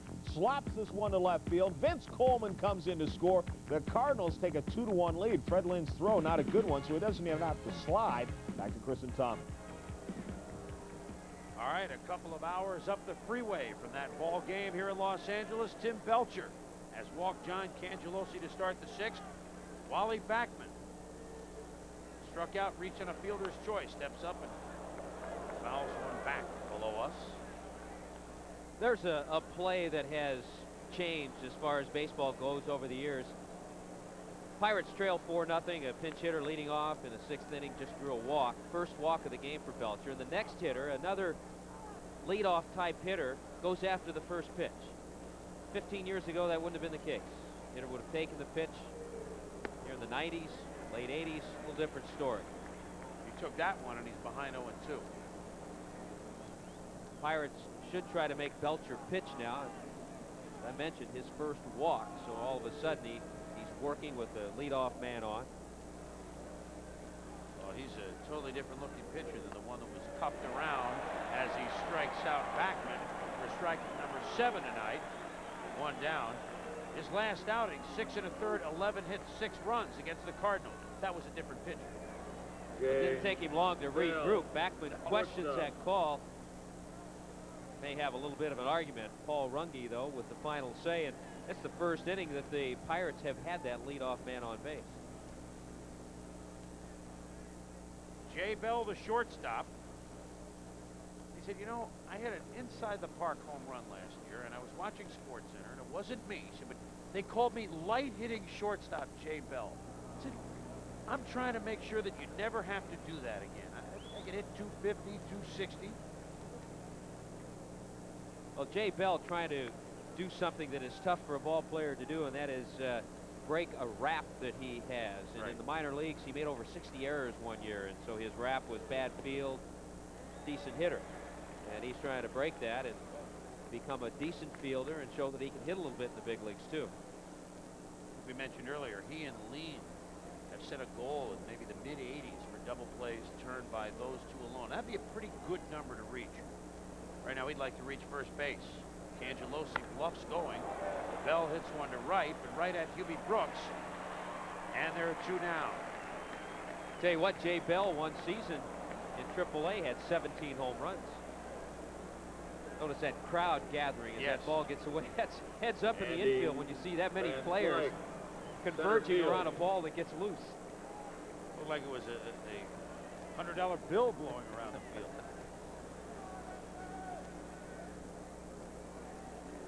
So Andy Van Slyke, who surprised the Dodgers with a bunt single his last time up, tries to get things going with 2 out. The Pirates trailing 4-0, top of the 6th. Cangelosi the runner at first base, and that's as far as anyone has gotten tonight against Tim Belcher. Van Slyke, Bonilla, and Bonds. It's the lineup that's ripped through this road swing. Bonds, the player of the week. Bonilla could be player of the month. Of course, the type of start that Larkin has had for the Reds, it's not as if Bonilla's alone. And Andy Van Slyke, who said this month of April, which he hit .290, was the best month of April he's had in the majors. So he's from Utica, New York. He says, I don't understand. It's always cold. I can play in cold weather. I don't know why, but I've just always been a slow starter. This year, a faster start, a big reason why the Pirates are off to a fast start. You know, a big fan of Andy Van Slyke, Cardinal manager Whitey Herzog. Yes. Hated to part with him. Yes, he did. Had to get Pena, though. Helped them get in the series that year. Yeah, it did. And conversely, Andy Van Slyke, a big fan of Whitey Herzog, too. Van Slyke and LaValle gone. Pena deal. It's hard not to be a fan of Andy Van Slyke and the way he plays center field, reckless. There goes Cangelosi, and the pitch is fouled back. So the count remains at 0-2. Cangelosi almost continued to run into the outfield. I guess just wants to get the legs limbered up. Looked like maybe he was double parked outside the stadium. Wanted to get there before the beat policeman got around to his car. Run into left field, introduce himself to Cal Daniels. Yeah.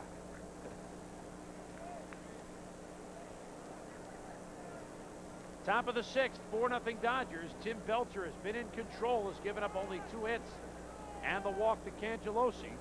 Nobody has gotten to second base. That's why Cangelosi was so excited the last play. I'm near second base. I've reached the promised land. He goes again. Foul back. Now keep going, John. There he goes. See, Cangelosi is seeing our graphics. He said, I'll show them. Nobody's gotten to second base yet. He's made the most of his trips down there. Said I've gotten there, I just can't stay. That's right. Won't they let me stay just once?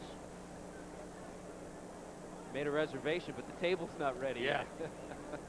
One of those players in which the name is too long to fit on his back, the back of the jersey. Little guy, Cangelosi, big long name. Needs to be built like Canseco. Then you can get that name back there. 0-2 pitch to Van Slyke, who almost had Cangelosi leaning the wrong way. Kind of a subtle move by Belcher, but almost worked. Now, I know he's been getting a good jump, but I'll tell you what, with Van Slyke up there and trailing 4-0, he better be safe. Yes. If Van Slyke doesn't foul one off. Pitch out. Or he better keep running. That's right. In the left field. Right through the bullpen. So Jim Leland can't get a hold of him. Everybody, though, has played a role in the Pirates' winning streak and hot month of April, as you mentioned at the outset of the telecast. Everybody, entire roster, 27 men, now of course down to 25 as Belcher steps off the rubber. Chris Berman and Tommy Hutton here at Dodger Stadium. Glad you could join us here on ESPN. Tim Belcher, the Dodgers lead it 4-0 over the Pirates, top of the 6th. There goes Cangelosi again. Safe as the pitch was taken for a ball. Might have been a little bit of a cross-up. It looked like Socia started to come out for a pitch out. The ball came a little more over the plate, and Cangelosi had 3 good jumps. That time he was able to steal it because the pitch wasn't fouled off. So he can finally say he is the first Pirate to reach second base. That's right. In the promised land tonight for Pittsburgh. 2-2 pitch to Andy Van Slyke with 2 down. Did he hold back? No! He's punched out by Mike Winters, the third base umpire. And the Pirates are gone in the 6th. Through 5 1/2. The Dodgers 4, Pittsburgh nothing. Bottom of the 6th in Los Angeles. The Dodgers lead the Pirates 4-0. And thus far, Tommy, it's just been too much Tim Belcher for Pittsburgh to handle.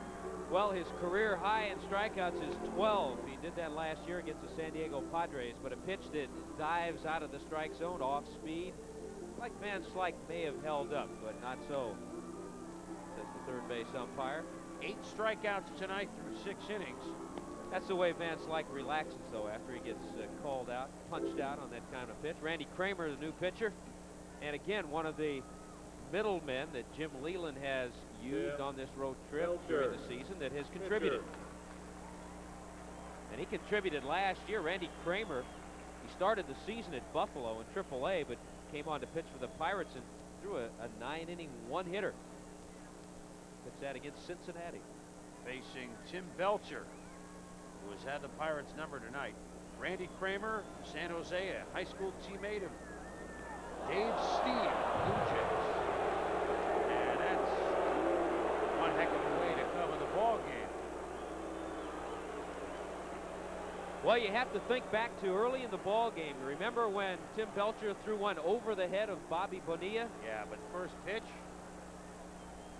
and then you slip. I mean, that's all Lasorda needs to see, by the way. Well, I'm just saying, you have to think back about that.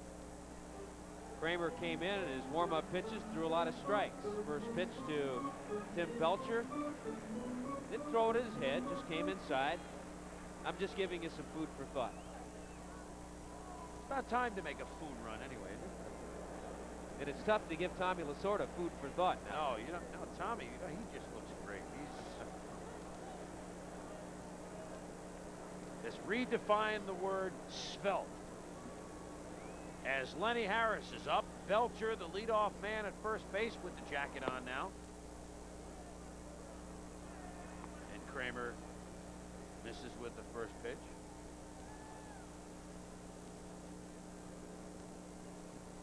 Talk about the bullpen. 39 innings worked on this road trip. By the bullpen, the Pirates have given up 6 earned runs. 39 innings pitched by the pen. It's an ERA of about $1.50. I think any manager will take that any day of the week. 2-0 to Lenny Harris. Singled and scored on Daniels' double in the first inning. Has since grounded out and popped out to second base. Harris playing second again. Willie Randolph still out with the flu. The Dodgers have one more game with the Pirates tomorrow. Fernando against John Smiley. Then they'll have an off day, so maybe till Friday till Willie gets back in the lineup. This one is fouled back near us. One booth down. Now if it comes up here, I'm expecting you to make the basket catch.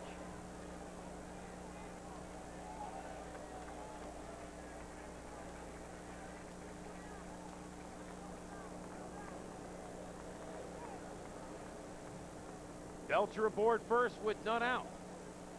Bottom of the 6th, 4-0 Dodgers. Up top for a ball, it's 3-1 to Lenny Harris.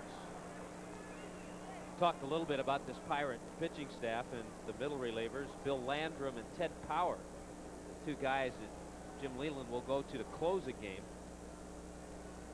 So he's not just sticking with one. He has some choices. Every choice has been the right one thus far this year. Oh, you bet. Full count now to Harris. The problem tonight is trying to solve Tim Belcher, who has looked every bit of the ace's role that he must now assume this year, and let's hope now longer than this year. Not to say he's not capable of it, but what we mean is hopefully Hershiser will be okay and come back. Harris is punched out.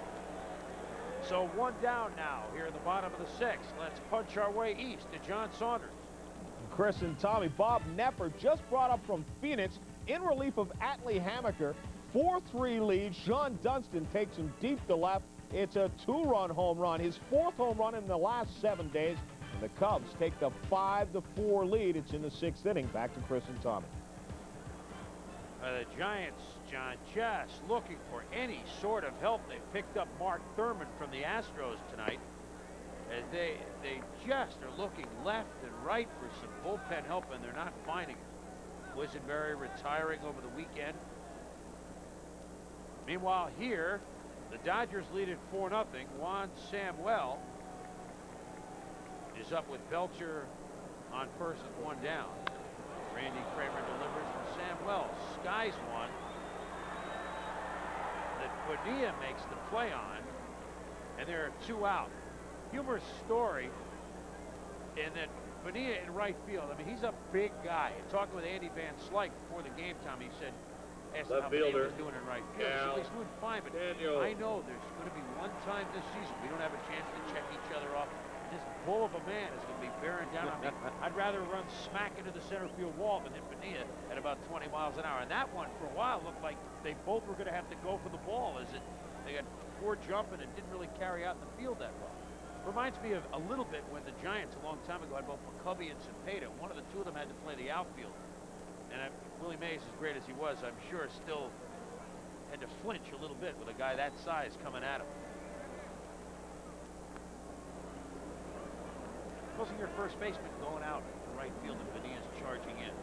You hope he calls you off. Yeah. You're going to tiptoe back tentatively. Very tentatively.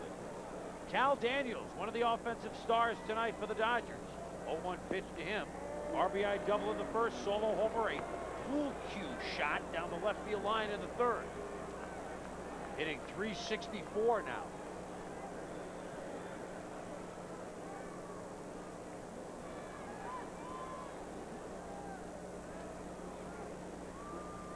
Randy Kramer, 29 years of age. High school in San Jose, born in Palo Alto. And he looks very impressive after clunking Belcher and registers 2 strikeouts through 6. 4-0 Dodgers. Top of the 7th here in Los Angeles. The Dodgers behind Tim Belcher lead the Pirates 4-0 with Bonilla, Bonds, and Breen 2 up. Pirates have managed only 2 hits against Belcher, who was plucked in the derrière by Randy Kramer. And so you wonder where he may be throwing. Tonight, thus far, he's been throwing darts, as you saw his pitching line tonight. Yeah, I think once you have a good game going, such as the one Belcher has, a shutout, he's only allowed the 2 hits. He doesn't want to change things. So I don't think, if he's thinking of retaliation, I don't think we'll see it. Bonilla slugs one down the right field line into the corner. He'll dig for 2. He'll dig for 3. The relay. Not in time. Bobby Bonilla thinking 3 all the way. And that's the kind of play that on paper is not necessarily a good move down 4-0, but the kind of play that's gotten the Pirates on a 10-1 road trip. Yeah, it's an aggressive move. Bobby Bonilla goes after the pitch that's down, and he pulls it past Eddie Murray, but he makes that triple from the onset. He came out of the batter's box flying. He wasn't settled with just getting a 2-base hit. A lot of hitters will hit that ball and tell themselves as they go up the first base line, this is a double. Bonilla had triple all the way, and he made it. So Bonilla showing leadoff type hitter speed. That brings up Barry Bonds. Yeah, I wanted to bring up a point to you because we talked about it when Kramer came on and hit Belcher. Talked about his wildness. Did you notice how the control settled in after he hit? Yes, I did. Belcher, a couple of strikeouts and a fly ball. One is fouled back from Bonds, so Belcher works into 0-2. Bonds is K'd twice, both times looking. So that kind of a moral victory, fouling one back on that pitch tonight.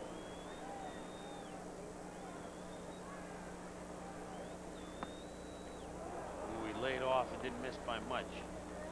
That's where Belcher has gotten him all evening, up with the fastball, especially when he's had 2 strikes. It's a tough pitch to stay away from. See if he goes upstairs again. Had him thinking upstairs, he broke one off. So 3 times up against Belcher, Bonds has gone down to strikeout. This is where Green. hitting becomes tough. First He has a base. young hitter, Barry Bonds, thinking about that fastball upstairs. Throws him a good breaking ball. Wasn't a strike, but when you're thinking fastball, you go after it. He picks up strikeout number 9. You know, Belcher is pitching well past the 3+ years of a starter. That he's pitching like a guy who's been out there 6-7 years in this role, isn't he? He sure is. You know, and seeing Barry Bonds go back and taking his helmet off, somehow you have the feeling that his dad could tell him about nights like this. Yes. Sid Bream with a base hit to right. Bonilla will score, and the Pirates are on the board. A broken batter does the job, and Belcher's shutout is gone. And a continuing thought on Bonds a minute, but somehow you also have the feeling that he's looking for one more at bat. Yeah, he is. Second Broken base. bat base hit by Sid Bream. Pitch a little bit in, but Bream able to get enough of it to drive home Bonilla. So the Pirates get on the board. They still have life. They know they've had a great road trip as it is, even if they don't win this game. But when you've gone 10-1 on a trip, you still have some confidence that you can come back and win. I Believe would me. say so. This is Jose Lean. Now, if Belcher does get knocked down, now we've got a long way to go. I mean, the man has only just given up 1 run. Every member of the Dodger bullpen, every one, worked in last night's loss to San Francisco. Every one of them. Yeah, there are some ball games that the manager will tell the starting pitcher, hey, we need you for a lot of innings tonight. Need to give the bullpen a rest.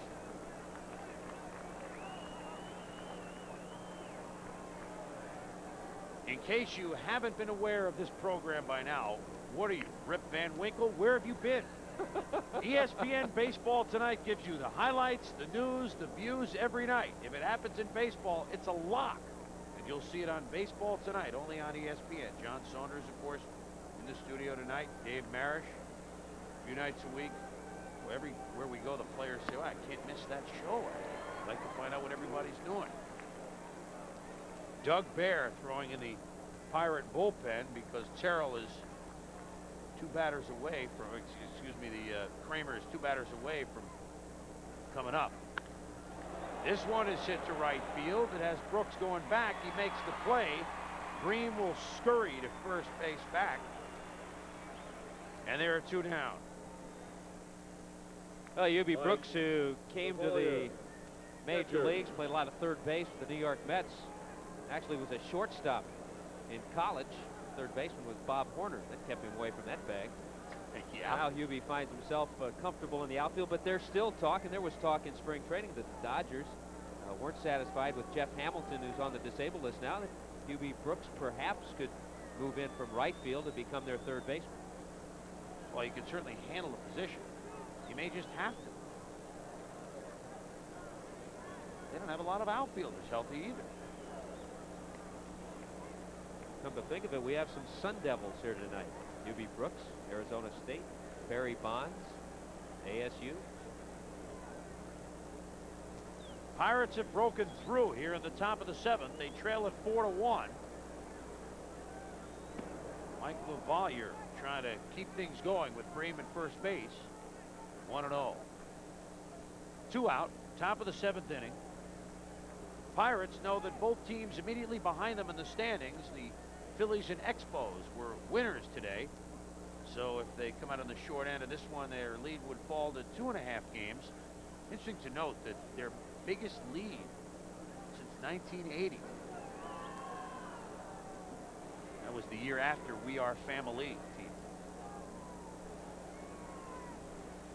1-0 pitch to LaValliere, foul back, even at 1. So much was talked about the Pirates in the 70s with all their championship teams. They had 6 divisional titles, a couple of World Series. They were the only team in the East that didn't come in first place in the 80s, the Pittsburgh Pirates. So Jim Leyland happy to see the 90s come around. Yeah, tough when you're waiting for the calendar to turn past a decade, isn't it? Fifth year. He's got some guys, though, that are going to be here for a long time. Bonds, Bonilla, there's some serious horses on this ball club. Pitches up top, and Heat, and the way he's pitching with that new pitch of his, the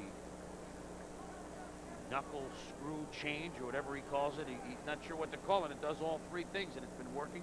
Drabek, Smiley, these guys have been going.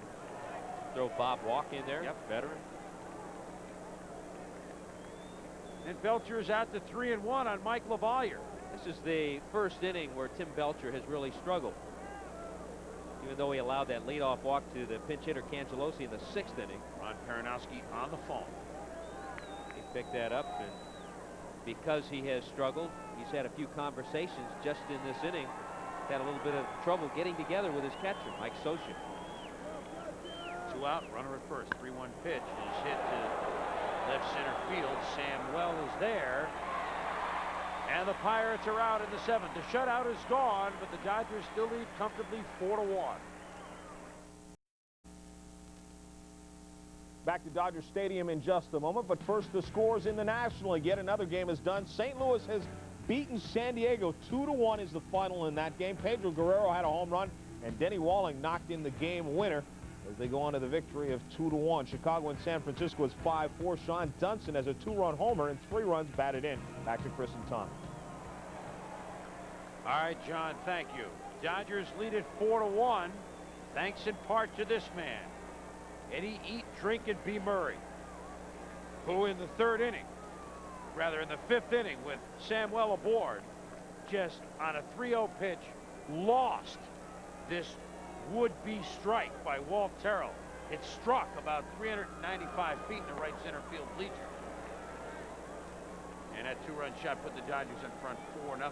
And on a pitch that we talked about probably shouldn't have been made. No, it should not have been made. First base was open. Game might have been a tad different had he not made that pitch. That's one of those times that I don't think they would have complained, oh, those bases on balls. They would be happy to have that one back now. Randy Kramer working his 2nd inning here, and fools Murray on that one, 0-2. Pirates know that everybody in the East, except for the Mets, has either won or is winning tonight. It's a little early to play scoreboard baseball here on May 1st. But I will say it's one of the things that was always attractive about coming to the West Coast and playing games. You could sit in the dugout, especially players such as myself who didn't play all that much. You could sit in the dugout, you can see all the final scores from the East Coast games. Now wait a minute. You're going to tell me you sat in the dugout here on the West Coast and looked at the out-of-town scoreboard all those years? Sure, you try to keep up with action. Can't do that in the East because you just get partial scores. Tough. That's why I come out here West every week to make sure I get some finals. It's tough when the morning paper doesn't have the box scores. There's nothing more annoying than that. 2-2 to Eddie Murray.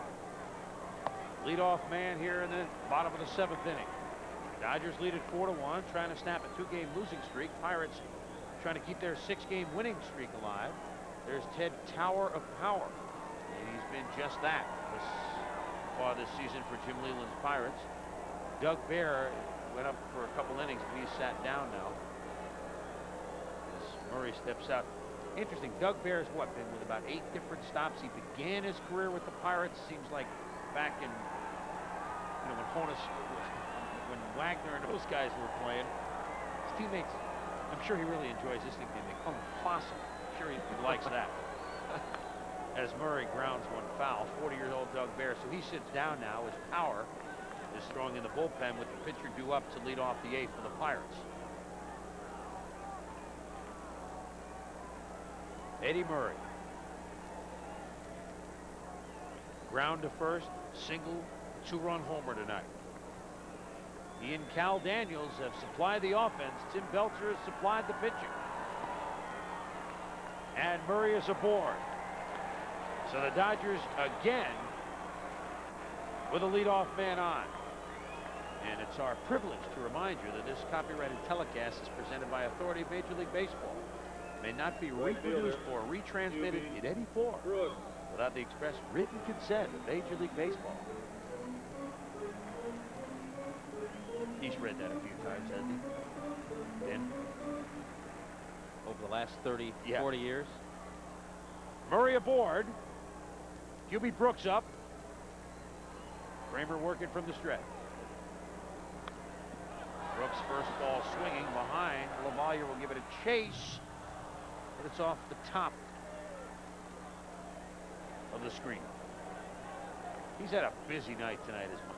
Yeah, he looks like it too. He's been battling pitches in the dirt. That time he hustles back to realize when the ball gets there, and when he gets there, it's out of play. We were talking about Hubie Brooks earlier, the fact that he and Bob Horner played on that same Arizona State ball club.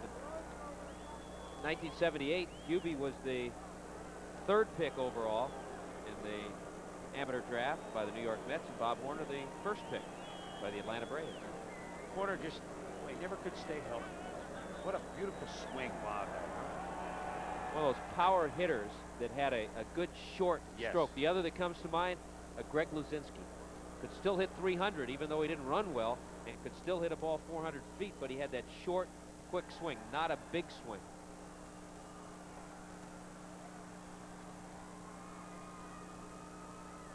LaValliere and Kramer trying to get together. Little guy down a couple of booths here doing a game for the Dodgers had a pretty compact swing. Ron Say, part of that infield that was here for so long. Say, Russell, Lopes, and Garvey. Infield you knew pretty well.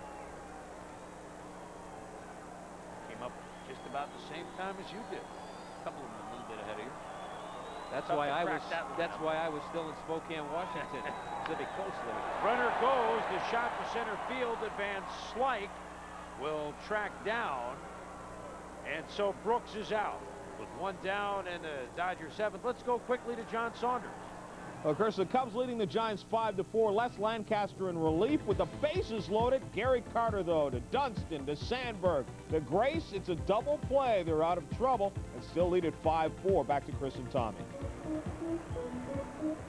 You know, the Giants winning a couple of games at Candlestick over the weekend, finally breaking through. You figured, okay, I mean, they can now win in the place, but they just continue to struggle.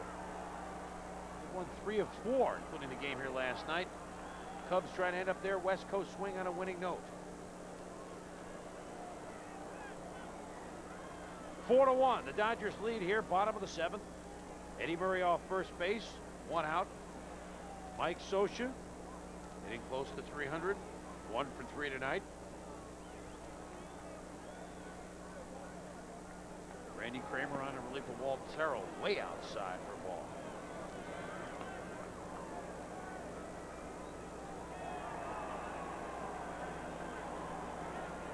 Just us and Candlestick going on.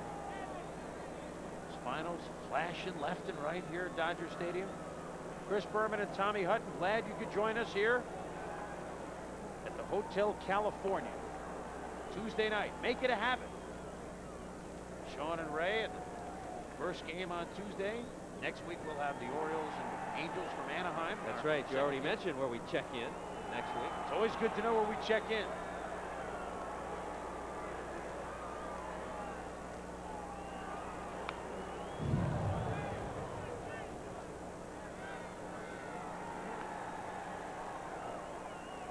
One and one to Mike Scioscia, 1 down in the Dodgers 7th. Scioscia's taking a long look. I don't know if Tommy Lasorda would take a chance here. It's a 4-1 ball game. Eddie Murray not with great speed, the runner at first, but he'll use Mike Scioscia a lot in a hit-and-run situation. Scioscia makes good contact, take a ground ball the other way. Scioscia, one of the unsung Dodgers through the 80s. They win it in 81, 83, 85 in the playoffs, 88 they win it. Not a name that comes to your mind first, but a very important part of those winning teams. Yeah, it's a name that comes to mind when you talk to the pitching staff, though. You betcha. 1-1 pitch. There it is. With Murray almost going. Should have kept going. An easy double play. And so the Dodgers are out. And we've played a full 7 here in Los Angeles. It's the Dodgers 4, the Pirates 1.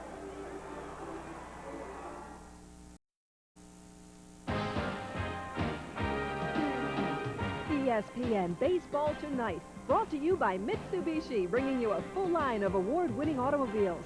See them all at your Mitsubishi Motors dealer. By Thompson's, the first name in lasting protection.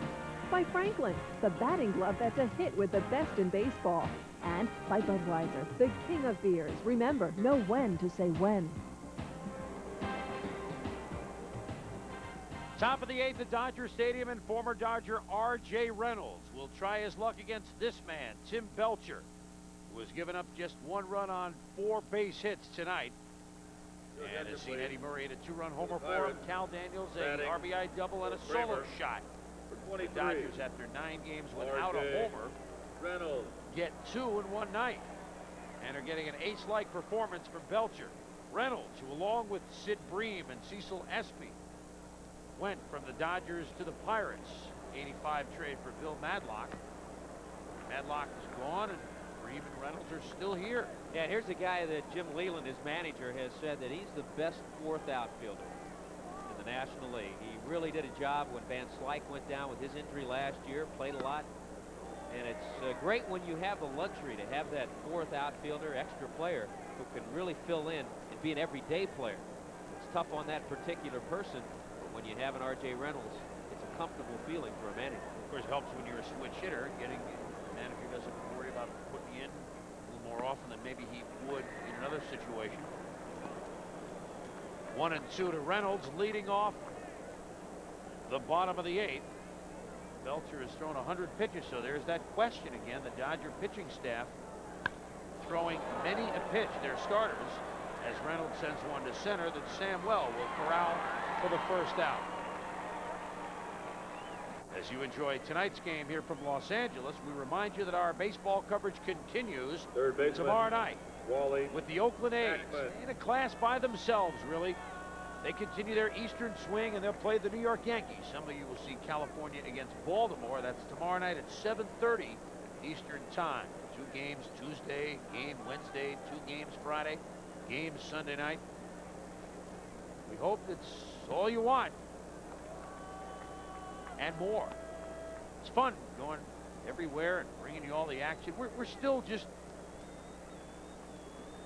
enjoying bringing you all these games each week to you. Still getting used to it ourselves. Wally Backman up. Third baseman Mike Sharperson really trying to take the bunt away from Backman. He knows Backman just wants to reach base to get the big guys coming up, so Sharperson playing well in. So far, Backman hasn't showed that he is going to bunt, but he has that on his mind because Backman's not a bad bunter. He'll do that in these situations. Struck out twice in his 3 plate appearances tonight, reached on a fielder's choice. Made an error earlier in the game at third, which I'm sure he'd like to have back. That was just an error of omission, as in getting the glove on the ground. It's Backman swinging at a high fastball from Belcher and belts it into left center field. The Pirates beginning to get to Belcher a little bit here. Reynolds hit one a pretty good way into center field. Backman is now on. The call goes down to the pen, and they had set everybody's down, but okay, this is the inning for the Pirates because Jimmy Leland realizes if he can get Bell on base, now he has Van Slyke, Bonilla, and Bonds.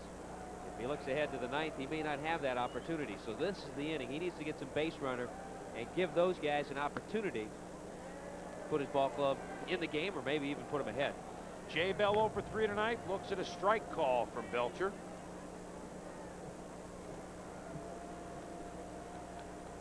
Tim Cruz, Mike Munoz working in the Dodger pen.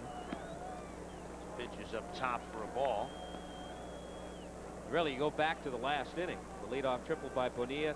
7th inning was the first inning that Belcher really struggled. Threw a lot of pitches, had some base runners. In the 3 figures now in pitches.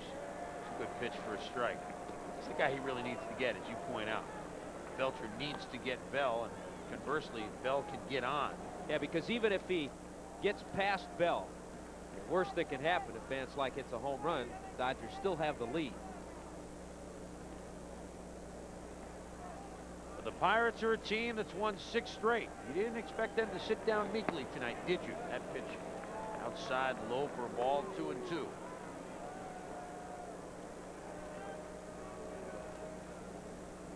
Tim Belcher's been brilliant here at Dodger Stadium. LA leads the Pirates 4-1 with 1 out in the top of the 8th. Belcher has now gone to a full count to Jay Bell, and he does not want to lose him in any way, shape, or form. It's a pitch right here that Belcher just has to tell himself, I need to throw this right down the middle of the plate. Don't have to worry about location, just throw a strike. Make Bell make the out. Right over the plate. Griffin. He made 2 outs. Murray, yeah, he did. Oh, when you're hot, you're hot. Tim Belcher had it his way tonight. Jay Bell, the grounder to short. Griffin turns it into 2. The Pirates are gone in the 8th. The Dodgers lead it 4-1. Ladies and gentlemen. Bottom of the 8th. The Dodgers lead the Pirates 4-1. As Ted Power has come on to pitch for the Pirates, trying to keep them within 3 runs, as Tim Belcher is contemplating going the route. It will be his 2nd complete game of the year if he does so. That man on the left, Ron Peronowski, will have a big say in the matter. Yeah, what a big pitch to get the double play ball from Jay Bell. He threw him the strike, and he got more than he really anticipated. He got the double play. Now he has 3, 4, 5 to lead off, rather with men on. Here's Ted Power, one-time starter, has been just great. One of the many guys that Leland has called on for the bullpen and has answered the call with bells. And also one of the many former Dodgers here tonight. We've seen Sid Bream and R.J. Reynolds. Ted Power began his professional career with the Los Angeles Dodgers. He was such a prospect in their organization. He had a season at AAA where he was 18-3 for Albuquerque, but then he went on to Cincinnati, Mike Sharper, Kansas City, Detroit, St. Louis. Now here he is with the Pittsburgh Pirates. But he, along with Bill Landrum, will be the pitchers that Leland will use in the latter part of the ball game. Nothing tricky about Power. He'll come right after hitters. Mike Sharperson, single and 2 walks tonight, so he's been aboard all 3 trips to the plate. And if he can do that every night, Tommy Lasorda will have no problem playing him at 3rd when Hamilton gets a little healthy. If you get that sort of pickup from Mike Sharperson, and this sort of effort from Tim Belcher, it's a little early to write LA off. I mean, they are in 2nd place. They pick up a game tonight on the Reds. And Sharperson is aboard for the 4th time tonight. How much more he can do this evening for Lasorda. Yeah, you're right. Sharperson is going to get a lot of playing time if he continues to hit in this fashion. Pitch a little bit in, but he takes it the other way. Inside out swing to pick up his 2nd base hit. But even with Jeff Hamilton as their 3rd baseman, before he went on the disabled list, Hamilton was only hitting 125. So he'd been a disappointment early. $1.25 is a nice price at the 5 and dime store, but not good on a dime. A pleasant surprise, Mike Sharperson. Plus, of his 4 times that he's reached base tonight, 3 of them have led off innings. Alfredo Griffin, 0 for 3. Bottom of the 8th, 4-1 Dodgers. A couple of former Toronto Blue Jays right here. Sharperson, Alfredo Griffin.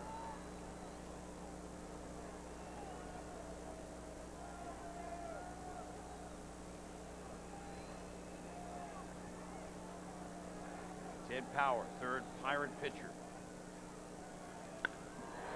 And Griffin with a base hit.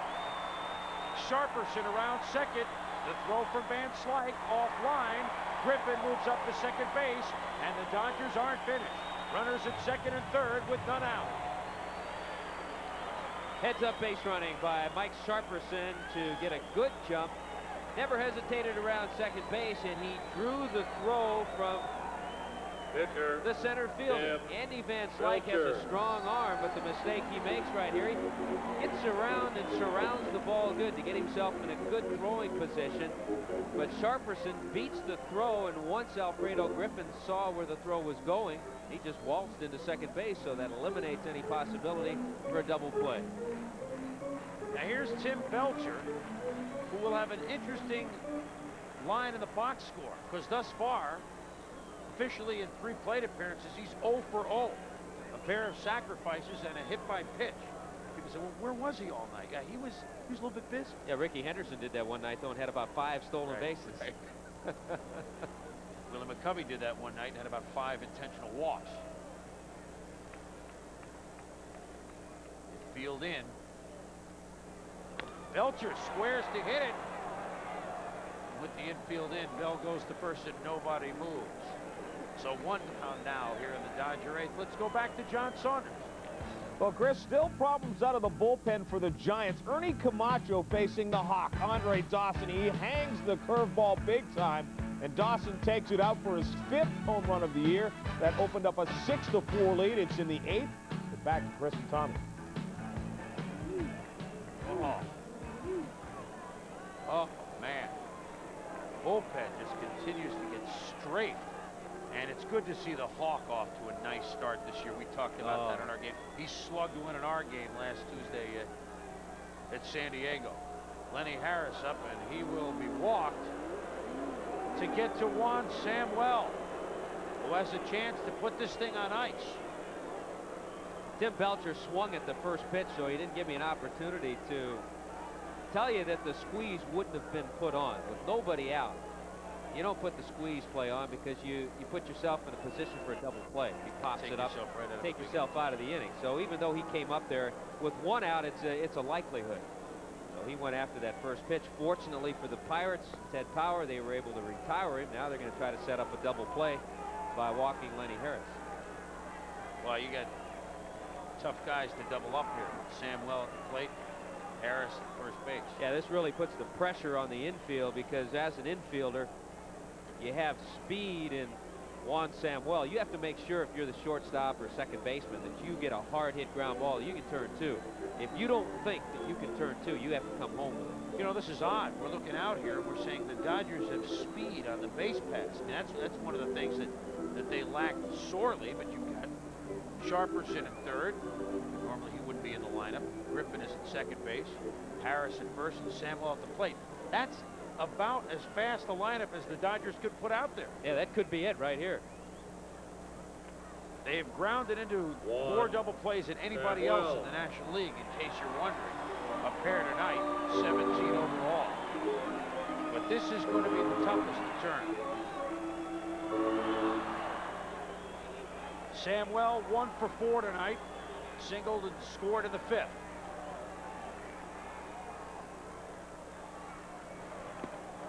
Way ahead of that. Saw that shot of Tommy Lasorda looking at Juan Samuel, and he really wants to get this guy turned around. He's trying to work with his confidence, get him going in the right direction. And he is a hard worker. Ben Hines, the hitting instructor, told me that he's worked hard, trying to cut down on the swing, but when he gets in the game, the adrenaline gets going, and it's a little more difficult to shorten up the swing. 0-1 pitch from Ted Power. 4-1 Dodger lead, bottom of the 8th. Power feels he was squeezed a little bit, 1-1.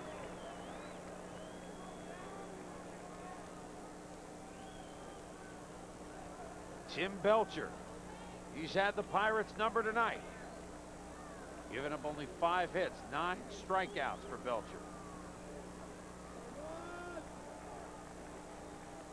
1-1 pitch to Samuel.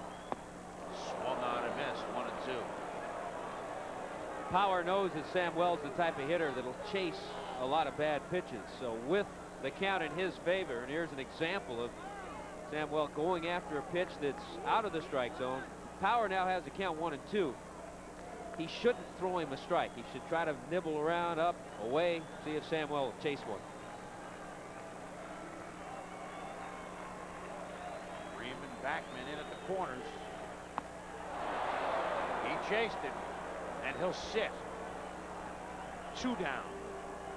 So a guy who over the last 6 years has averaged 147 strikeouts. Juan Samuel still has trouble zoning in on the strike zone. Ted Power, a good control pitcher, an experienced pitcher, went right after the weakness.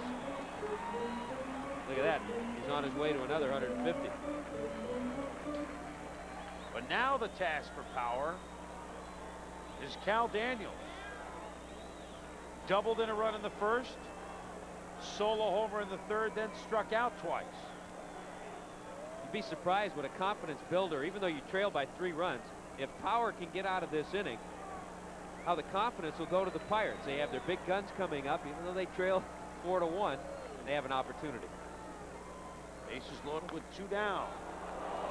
However, they won't have that opportunity if Daniels drives in a run.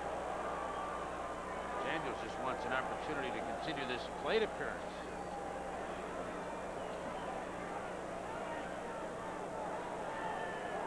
Well, we talked before about the knee surgeries to Cal Daniels. That ain't knee surgery, pal. Nope, that was not off the front foot either. Usually those foul balls catch you on the front foot, but Cal Daniels will refute that. That foul ball caught him in the front, but it wasn't the foot. No. Moving right along, on Friday night, talk about some pitching matchups. Our main game early, Houston against the Mets, Scott against Gooden. And our late game, the rematch of Clemens and Stewart, as the Red Sox start their West Coast swing at Oakland, 7:30 and 10:30 Eastern Time. Some of you will see the Tigers at the Jays, the Orioles, and the Mariners. You'll see the Tigers at the Jays. Yes, I will. Roger Clemens just happy to see Dave Stewart in May and not in April. Right. They squeezed one more start, although Stewart has won 4 in a row against Clemens. Cal just trying to hang in there. And that's sometimes all the time he wants. Take as much time as you want, Cal. Please. Earlier in the ball game, Cal Daniels, as we talked about Mike LaValliere having a tough night, Cal Daniels was hit on the back of the head trying to go into second base. He's had a tough night. And Tommy Lasorda, I mean, he just doesn't want to see. Here it is again, dude. And well, there's no 2 ways about it. We know where the ball hit him, and the point I'm trying to make is, if you're a young player, a lot of outfielders don't like to wear a protective cup. Infielders do, catchers do. But believe it or not, even when you're hitting, as we've just seen, sometimes you need one. I believe. Cal steps in now, 0-1, a painful 1.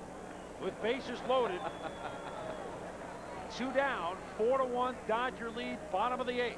Ted Power trying to get out of here and let his big guns give it a rip against Tim Belcher in the 9th. Good for him, swinging right away. The Dodgers this year, in addition to at times being prone to hit into the DP, at times more than anyone else, they led the majors last year in leaving runners on base. Over 1,100, which is staggering. Thus far this year, they're 2nd worst in the league with 153 left on base, including 8 tonight. So they lead at 4-1, but have frittered away many an opportunity. They've got the leadoff man on more often than not in this ball game.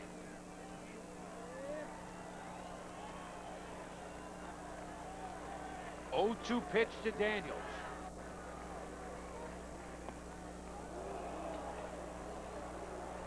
Yeah, you're exactly right. 7 out of the 8 innings that they've batted, the Dodgers have had the leadoff man aboard. 3 times it's been the man who's on third base, Mike Sharperson. Alfredo Griffin at second, Lenny Harris at first. Yes, sir, yes, sir. 3 bags full. 1-2 pitch. Oh, fooled him with the off speed, and the Pirates hang in. We're going to the 9th. The Dodgers lead it 4-1.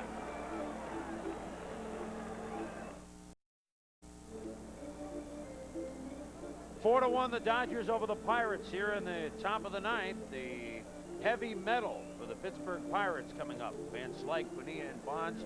You think Belcher will go the route, Tommy? Yeah, I think it will. I think sometimes the adrenaline gets going. The big pitch for Belcher was the double play ball that he had from Jay Bell last inning to set things up. Now, as you called it, the heavy metal coming up, but Nobody's on to start the inning. He's thrown over 100 pitches, 111, but he's a strong kid. He threw 230 innings last year.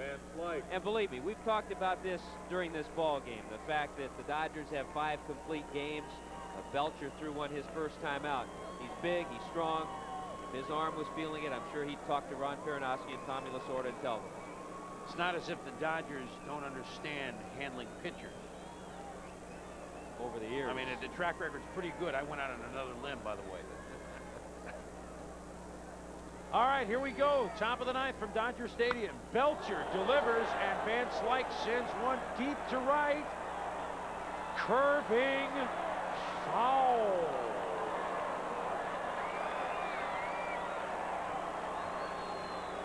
Well, that woke up a few folks. Well, there certainly was never a question about the distance of this shot by Andy Van Slyke. Belcher just happy it curled foul. Van Slyke had a good look as he was going down the line. That was about his look right there as he saw it just go foul. By the way, Daniels has left the game. He's not been thrown out, but he's left the game. Sounding maybe a little like Frankie Valli. And in the game is Jose Gonzalez in left field for the Dodgers. So after the long strike, Belcher misses outside with a ball. Munoz and Ossie throwing in the Dodger pen. There's Gonzalez.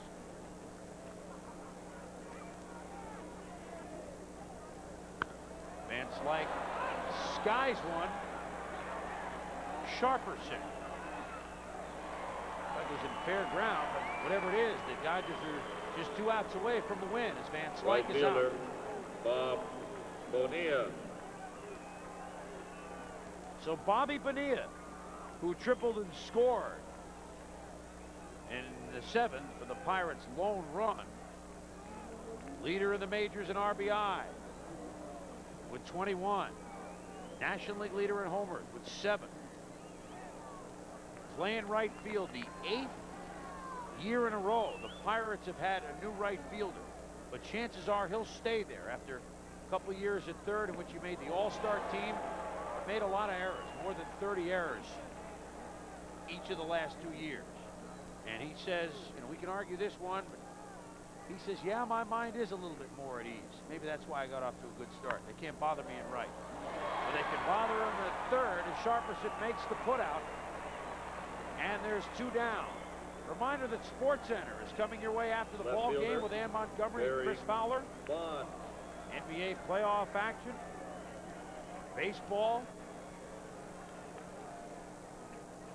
As the month of May has begun.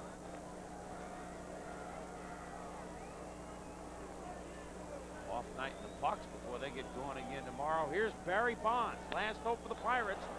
Sends one to left center field. Gonzalez makes the play, and the Pirates' 6-game winning streak has gone by the boards.